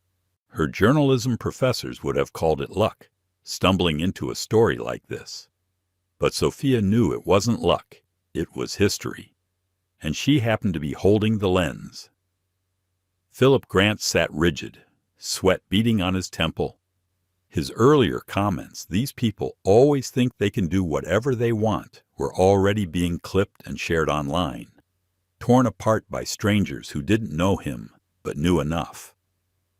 His phone buzzed with texts from colleagues. "You're on Twitter. Bad. Real bad." He wanted to vanish into the upholstery.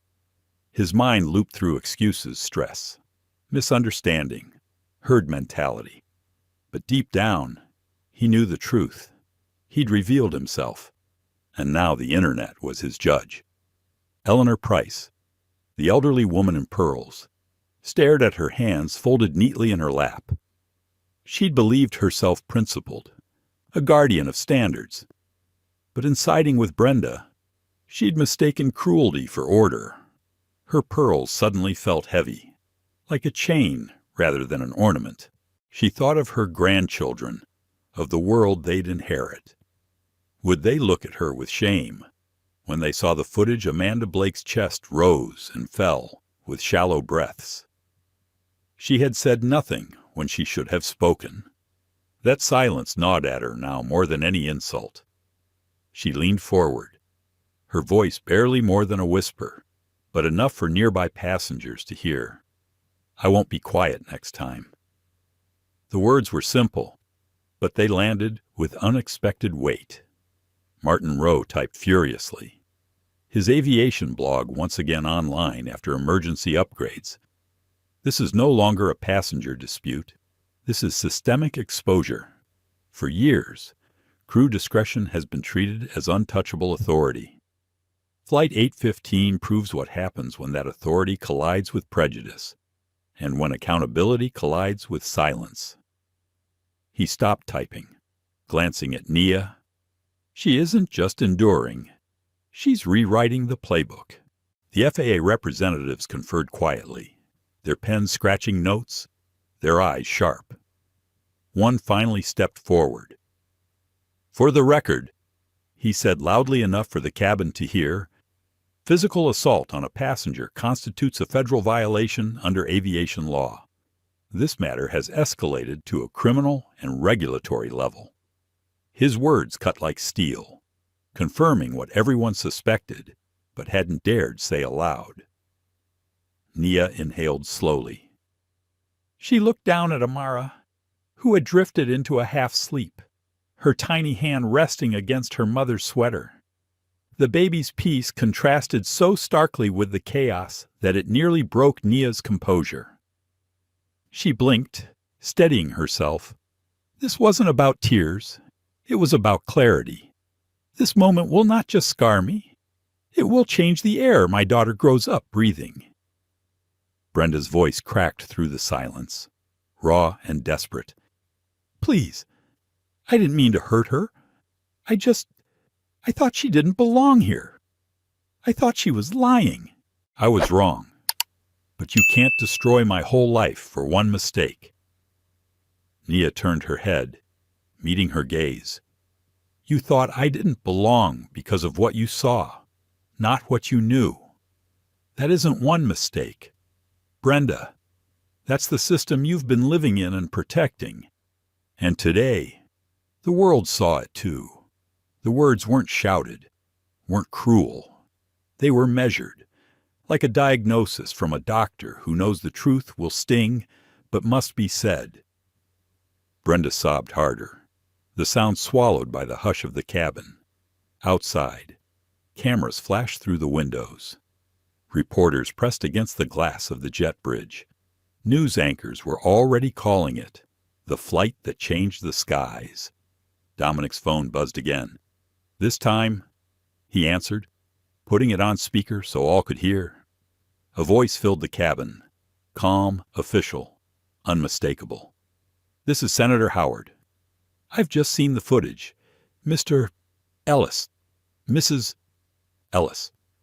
I want you to know Congress will be opening hearings into airline discrimination.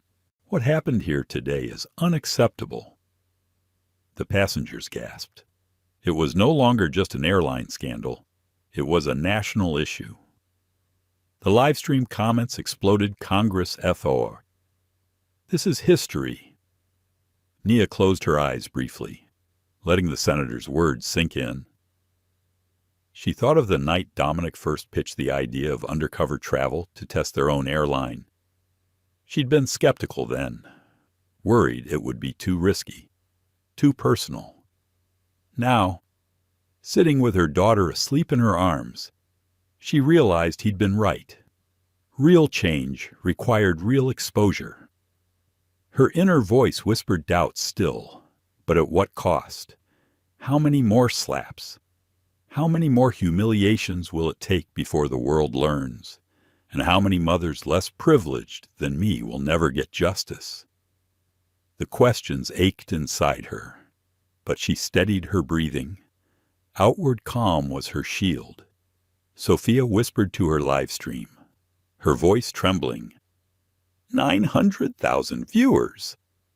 Almost 1 million. I can't believe I'm here. This isn't just news. This is something people will teach about in classrooms. Dominic finally spoke again, his voice quiet but firm. This is not just about my wife. This is about every passenger who has been silenced, shamed, or dismissed. Today, the silence breaks. The words hit like a verdict. Passengers shifted in their seats, the reality of their complicity pressing down. Every raised phone, every approving chuckle, every moment of silence, they were all part of the story now, Amanda whispered again, louder this time. She deserved respect from the start. Nia's eyes softened. Respect isn't a reward. Amanda, it's the baseline. The live stream count passed 1 million. Outside the plane, the flashbulbs intensified. Inside, silence reigned. The floodgates had opened, and nothing would ever return to normal. The silence in the cabin of Flight 815 was unlike anything Nia Ellis had ever felt. It was not the ordinary hush of passengers waiting for takeoff. It was charged, electric, every breath caught between fear and awe. Outside, the storm of cameras and flashing lights intensified, the windows glowing with bursts of white. Inside, 1 million viewers around the world were glued to Sofia Lopez's trembling live stream. Nia adjusted Amara in her arms, feeling the baby's steady warmth against her chest. Amara's breathing was calm, innocent, the opposite of the chaos swirling around her. That calm grounded Nia, but also deepened the weight of what was happening. Her inner thoughts churned. What will Amara remember of this day? Will she grow up proud that her mother stood strong, or will she see only the humiliation and fear? She steadied her expression, knowing that every camera was still locked on her. Dominic Ellis remained at the front of the cabin, his presence filling the space. His phone was still in his hand, but his voice now carried more weight than any device. "Ladies and gentlemen," he said, turning to address the cabin, "this flight is not leaving the ground. Not until we deal with what has happened here. What you've witnessed isn't just misconduct. It's a symptom of a system built to exclude, to silence, to demean." Brenda Harris sobbed quietly near the galley, her uniform wrinkled, her silver wings dull under the harsh cabin lights. Captain Lawrence Donovan sat rigid in his seat near the cockpit door, jaw clenched. He looked like a man whose world had crumbled in minutes. Yet he couldn't bring himself to speak. Every word might be another nail in his coffin. The FAA officials exchanged glances. One of them stepped forward, voice calm but edged with steel. "Mr. Ellis, Mrs. Ellis. Federal aviation authorities have reviewed the footage captured here. What we've seen is a clear violation of safety protocols and federal law. A crew member's physical assault on a passenger, particularly one holding an infant, is grounds for immediate suspension and referral for prosecution." His eyes flicked to Brenda, who buried her face in her hands. Gas rippled through the cabin.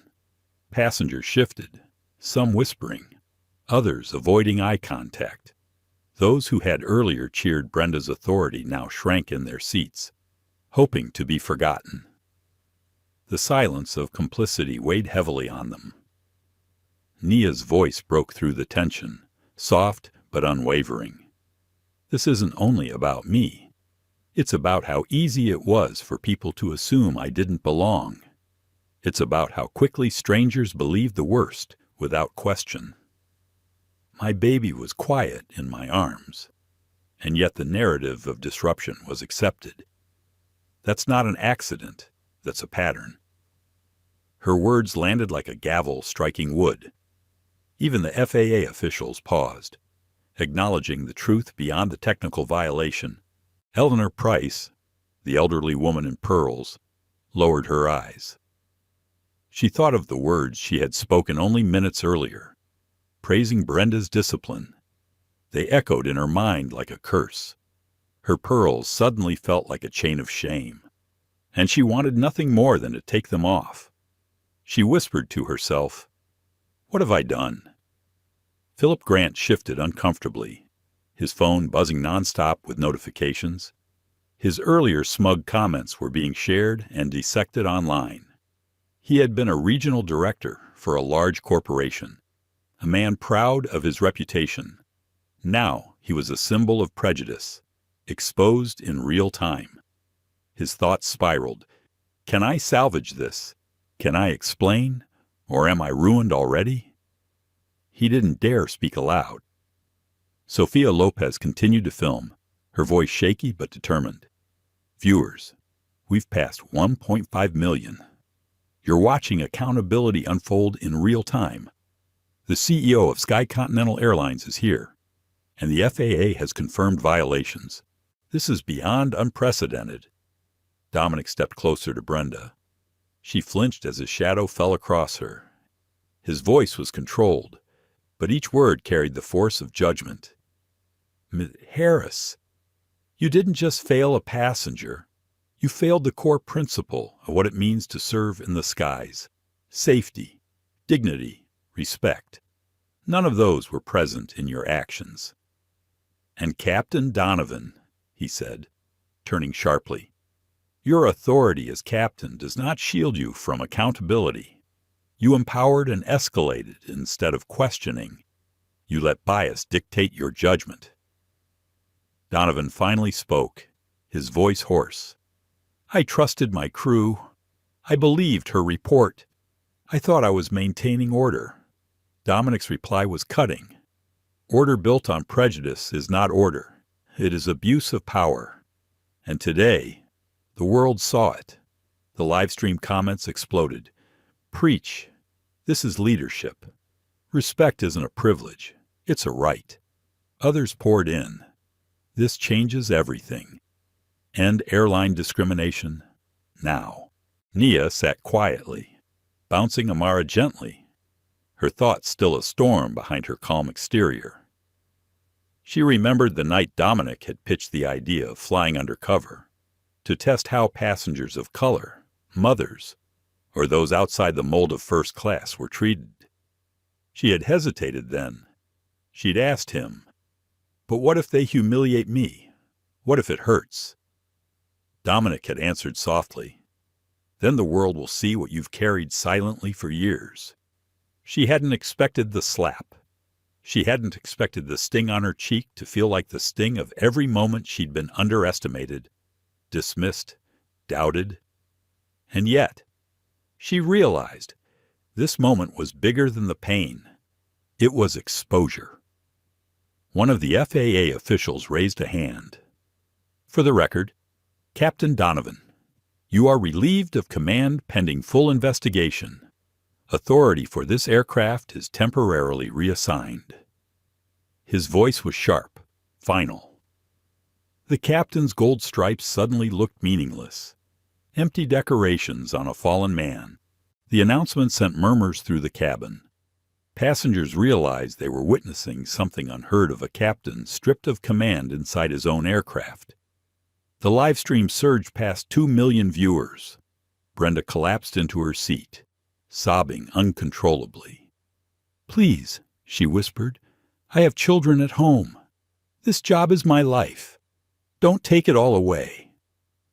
Nia's eyes softened for a moment. She could see the fear behind the arrogance, the desperation behind the cruelty. Her inner voice wrestled with itself. Am I capable of mercy? Should I feel compassion for the one who struck me? Or is this the time for hard justice? She looked down at Amara, then back at Brenda. Her voice, when it came, was quiet but steady. Accountability isn't about destroying you. It's about making sure no one else is treated this way again. You chose to slap me. You chose to humiliate me. Those choices have consequences. Whether you learn from them, that part is up to you. The words weren't cruel. They were firm, almost maternal, spoken with the strength of someone who refused to be reduced to anger. Brenda's sobs deepened, but no defense came. There was nothing left to say. Martin Rowe typed furiously into his blog, his commentary weaving into history. For 2 decades, I've tracked airline behavior. I've seen discrimination whispered about, settled in back rooms, hidden from view, but never has it been exposed so fully, so undeniably. This moment is the birth of a new standard, the Ellis Standard, and the industry will never be the same. Dominic's phone buzzed again. He answered, and this time the cabin could hear the voices of senior executives from Sky Continental's boardroom. Dominic, we're watching. The board is in session. You have full authority. Whatever actions you take will be supported. The live stream comments erupted. The board is watching live. This is insane. History is happening before our eyes. Dominic turned back to the cabin. His voice was calm, but it rang with finality. This airline will change today. Every crew member who contributed to this humiliation is suspended effective immediately. Federal regulators are here to ensure compliance, and every passenger here, every witness will carry this story into the world. Nia lifted her head, her eyes sweeping the cabin. Remember, she said softly, dignity is not a privilege. It's the baseline. And today, we draw that line together. The live stream counter ticked past 3 million. Passengers who had once smirked or nodded at Brenda's cruelty now stared at their shoes, ashamed. A young mother from economy, who had walked forward earlier to thank Nia, spoke again, her voice breaking. You've changed everything for us, for every mom who was told she didn't belong. Tears welled in Nia's eyes, but she blinked them away, determined not to let the cameras see her falter. Inside, her heart whispered, this isn't about me. It's about Amara, about all the children who will fly tomorrow. They deserve a sky free of judgment. The aircraft door opened again. Reporters crowded the gate. Microphones raised. Federal marshals stood by, ensuring order. The reckoning had begun. The door of Flight 815 finally swung open, and the flood of sound from the jet bridge washed into the cabin. Reporters shouted questions. Cameras flashed like lightning, and the buzz of the crowd outside was louder than any engine. Passengers craned their necks to see, some desperate to be part of history, others ashamed of the roles they had played in the spectacle now unraveling. Dominic Ellis raised his hand slightly, commanding silence without needing to shout. His authority didn't come from volume. It came from the gravity of the moment. Even the reporters quieted for a beat, waiting for him to speak. But he didn't address them yet. Instead, he turned to the passengers, the crew, and most importantly, to his wife and daughter. Nia Ellis sat calmly in seat 3A, Amara sleeping against her chest as if the world outside wasn't on fire. Dominic's eyes softened at the sight, a flicker of private emotion breaking through his steel posture. Then his gaze hardened again. He would need every ounce of discipline to carry this storm. Ladies and gentlemen, Dominic began, his voice steady. What has happened here will not be hidden. The world is already watching, and so they should. My wife and my child were not just disrespected. They were assaulted and humiliated under the assumption that they did not belong here. That assumption ends today. Gas rippled through the cabin. For some passengers, the word assault landed like a stone in their stomachs. They had cheered Rebecca Harris only minutes earlier, had nodded along with her cruel words. Now, the reality of what they'd condoned hit them with shame. Brenda Harris sat hunched in her jump seat, her shoulders shaking. She had stopped trying to defend herself, her eyes swollen from crying. She whispered, almost to herself, I didn't mean, but the words withered in her throat. Captain Lawrence Donovan remained near the cockpit door, his hands clasped so tightly they had turned pale. He looked like a man who had aged 10 years in a single hour. His inner monologue was relentless. I thought I was protecting order. I thought siding with my crew meant safety. But maybe I never questioned what kind of order I was protecting, or who it excluded. The shame weighed heavier than the gold stripes on his uniform. Sofia Lopez's livestream continued, her audience climbing past 3.5 million. Her voice quivered as she narrated everyone. The CEO just declared this incident an assault. We're witnessing history in the making. Stay tuned. Like and share this. It's not just a story. It's a turning point. Her comments exploded with emotion. Some rage-fire them all. Others reflected, this is why we need cameras everywhere. A few admitted guilt. I've judged parents on flights before. Maybe I was wrong. Martin Rowe, the aviation blogger, typed furiously on his laptop, his words sharper than ever. In 30 years of covering this industry, I have never seen a captain relieved mid-flight, never seen a CEO walk into a cabin to confront prejudice head-on. The Ellis Standard, as it will soon be called, has been born today not from policy meetings or corporate slogans, but from humiliation exposed to the world. The FAA officials stepped closer, one speaking into a secure radio. Command, this is Field Agent Morales. We are escalating this incident to federal review immediately. Secure all footage, passenger statements, and internal communications. His partner added, Captain Donovan and Mitwikim Harris are not to leave airport grounds until further notice. Guess again. Rebecca buried her face in her hands. Donovan closed his eyes. Nia finally spoke, her voice low but piercing through the cabin. Do you all understand now? She asked the passengers. It wasn't just one slap. It was every assumption layered on top of it, that I was a bad mother, that I didn't belong in first class, that my baby's presence was disruption instead of innocence. And the worst part, many of you believed it, without question. Her words didn't come as anger, but as truth.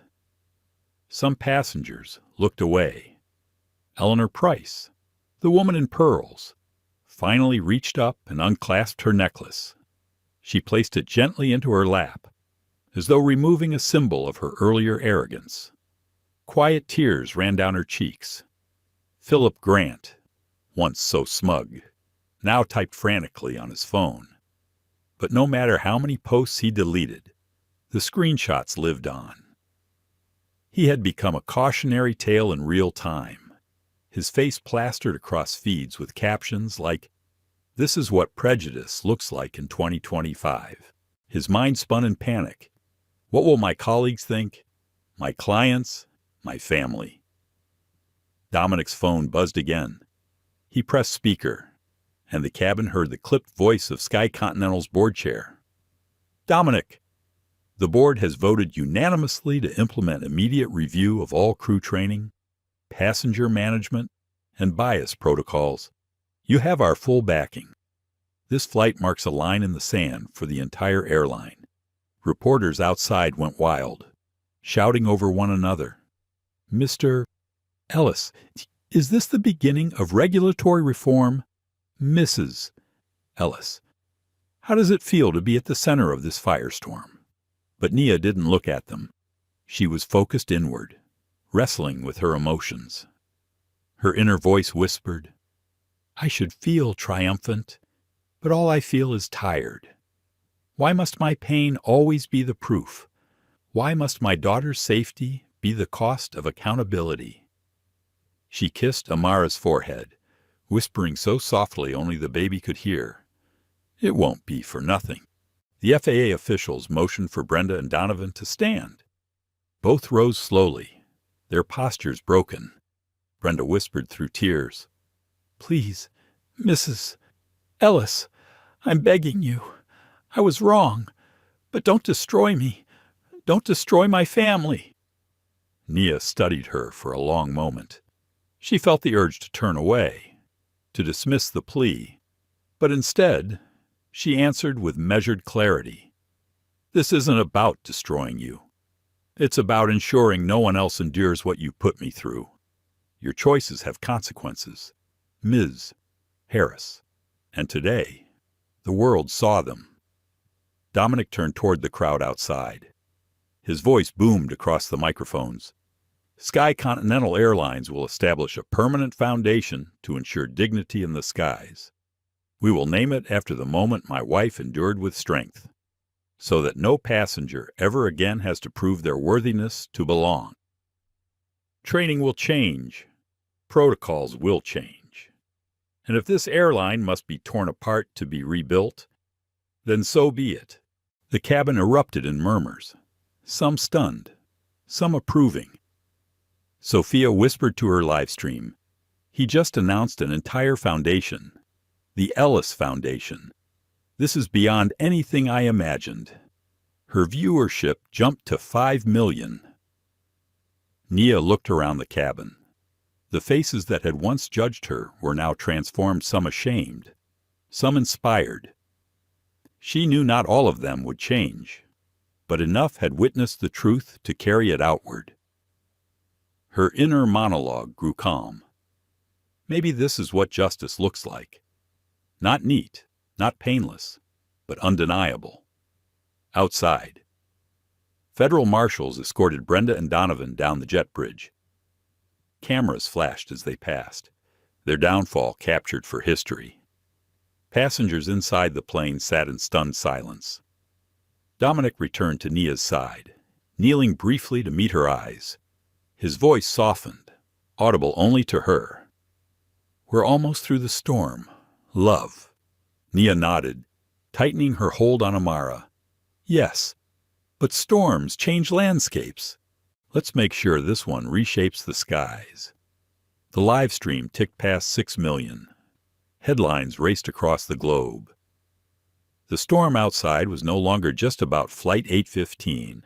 It was about every passenger who had ever been told they didn't belong. And the world, for the first time, was listening. The air inside the cabin felt dense, almost heavy with everything that had just happened. Passengers who had earlier leaned forward with judgment now sat back, pale and silent. Phones were still raised, but the tone had shifted. What had started as a scandal was evolving into a reckoning, and everyone could feel it. Dominic Ellis stood tall at the front of the cabin, his shoulders squared, his voice carrying not just authority, but something deeper, resolve. "This moment," he said, "will not vanish when we leave this aircraft. This will not be buried under corporate statements or legal settlements. Every one of you here is a witness to the truth. What you saw cannot be unseen." His words reverberated through the space. The cabin wasn't just a cabin anymore. It was a courtroom, a stage, and a mirror. Nia Ellis sat with Amara in her arms, her hand brushing softly over her daughter's hair. Inside, she was a storm of emotions: relief, rage, weariness, hope. She thought to herself, "How many times must we prove our humanity before it becomes unquestioned? How many storms must my daughter watch me weather before the skies are truly safe for her?" She looked down at Amara's sleeping face. "You will grow up knowing dignity is not something earned. It is something you deserve." Sophia Lopez's live stream had crossed 8 million viewers. Her hands trembled as she narrated in a hushed voice. "He just said this won't disappear. Everyone, this is bigger than one flight.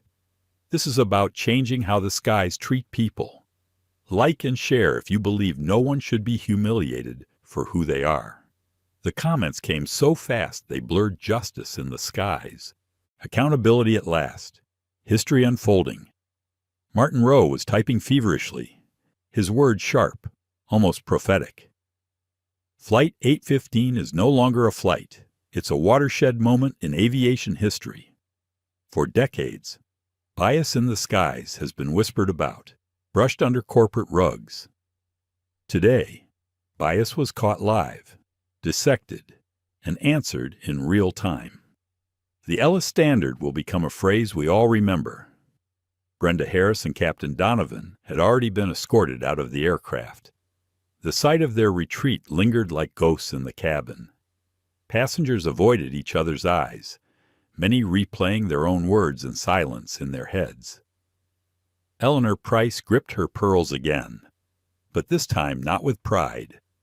Her eyes brimmed with tears. She whispered, almost to herself, "I was wrong. I was so wrong." Philip Grant sat slumped in his seat, his phone on airplane mode, as if cutting off the outside world could erase what millions had already seen. His mind was a spiral. How do I face my company after this? How do I explain cheering for cruelty? For the first time in years, he felt powerless. The FAA officials stepped forward, their presence like anchors grounding the chaos. One of them spoke clearly by federal authority. This incident has triggered a full-scale review of Sky Continental Airlines passenger management protocols. Until further notice, Flight 18 will not depart. Every passenger will be rebooked, and every recording you hold may be required as evidence. Gaffes echoed across the cabin. Passengers who had thought themselves spectators now realized they were part of a case study for federal regulators. The weight of complicity grew heavier. Reporters outside shouted through the jet bridge, their microphones like weapons, their questions firing one after another. "Mr. Ellis, will you fire the entire crew?" "Mrs. Ellis, did you know this would happen? Is this the end of Captain Donovan's career?" Dominic raised his hand. "There will be time for questions, but right now, this is about accountability. For years, we've said airlines are about service and safety. But what good is safety if passengers can be humiliated without consequence? What good is service if dignity is treated like an upgrade?" The words sliced cleanly, leaving no room for misunderstanding. Nia finally rose from her seat, her daughter secure in her arms. She stepped forward, her voice steady but soft. "I want everyone here to remember this. I didn't raise my voice. I didn't cause a scene. I sat with my child and endured. And still, I was treated as a threat. This isn't just about me. It's about every parent who has been shamed, every traveler who has been profiled, every person told silently or loudly that they don't belong. Today, you all saw how easy it is to believe that lie and how dangerous that belief becomes when given authority." Her words wrapped around the cabin like a blanket. But it wasn't a soft comfort. It was a weighted truth pressing on everyone's chest. Sophia's audience surged past 10 million. Tears streamed down her cheeks as she whispered, "She's right. It could be any of us. Anyone judged before they even speak. This is why journalism matters. This is why we can't look away." Martin's blog update appeared within seconds. Nia Ellis has spoken. Calm, clear, devastating. She has named the heart of the issue. Dignity denied through assumption. No louder words have ever been spoken in softer tones. Passengers shifted uneasily in their seats. Some clutched their phones tighter, others bowed their heads. Amanda Wells, the young woman who had remained silent until it was too late, wiped at her eyes. "I should have said something," she whispered again, her guilt gnawing at her. Nia heard her and answered gently, "Then start today. Speak up next time. Silence is the soil where injustice grows."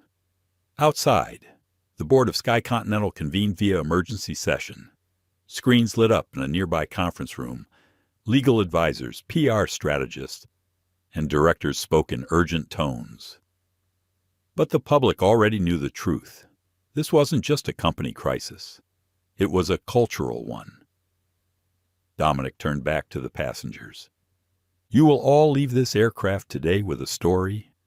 Some of you will tell it with pride, others with shame, but all of you will tell it. And that's how change begins, not with one person, not even with one family, but with many voices admitting the truth." The FAA official stepped closer. "Mr. Ellis, Mrs. Ellis, we'll need to escort you for formal statements." Nia adjusted Amara, kissing her forehead gently. "Of course," she said. Then, turning back to the cabin, she offered her final words. "Remember this moment, because if you forget it, it will happen again." Silence followed, broken only by the sound of the jet bridge opening fully. Federal agents, corporate executives, and cameras flooded in. The world was no longer waiting outside. It was inside the cabin, ready to carry the story forward. As Nia and Dominic stepped off the plane, Sophia narrated into her camera. "They're leaving now. This isn't just the end of a flight. This is the beginning of something bigger. The Ellis Protocol, the Ellis Standard, whatever history decides to call it, started right here." Her voice cracked, but she smiled through tears. "If you're watching this, remember to like, share, and never stay silent in the face of injustice." The cameras followed the couple as they walked into the blinding lights of the terminal. Reporters swarmed. Microphones stretched toward them, flashes popping like fireworks. Nia held her daughter closer, her face serene. Dominic walked beside her, his presence unshakable. Behind them, passengers disembarked one by one, each carrying the invisible weight of what they had witnessed. Eleanor Price paused at the door, looked back into the cabin, and muttered a prayer under her breath. Philip Grant kept his head down, his phone buzzing endlessly with messages he couldn't bear to read. Amanda walked slower, determined the silence would never be her choice again. By the time Nia and Dominic reached the terminal floor, the news was everywhere. Screens in the airport flashed headlines: CEO's wife assaulted on flight, airline accountability in real time, the Ellis Standard, a new era in the skies. The storm had passed, but its thunder was still rolling across the world. Nia whispered to Dominic, her voice tired but resolute. "We kept our promise. Love, dignity isn't for sale." He squeezed her hand gently. "And from today forward, it's the law of the skies." Together, with Amara nestled peacefully between them, they walked into the history they had just rewritten. As the cabin lights dimmed on Flight 815, something brighter had been ignited a reckoning. What began as a single slap grew into a global storm, exposing how prejudice hides behind uniforms, policies, and silence. But it also revealed something greater, the quiet power of dignity. Nia Ellis did not scream. She did not fight back with anger. She held her child, endured humiliation, and waited for truth to reveal itself. And when it did, the world watched as arrogance collapsed and accountability took its place.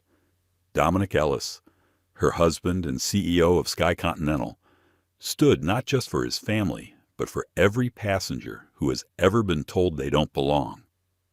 This story is not about revenge. It is about transformation. It is about changing the culture of the sky so no parent fears being judged for holding their baby. No traveler is profiled for their skin, and no crew member mistakes prejudice for authority. But here's the question we leave with you when silence surrounds injustice. Will you remain a passenger, or will you choose to stand?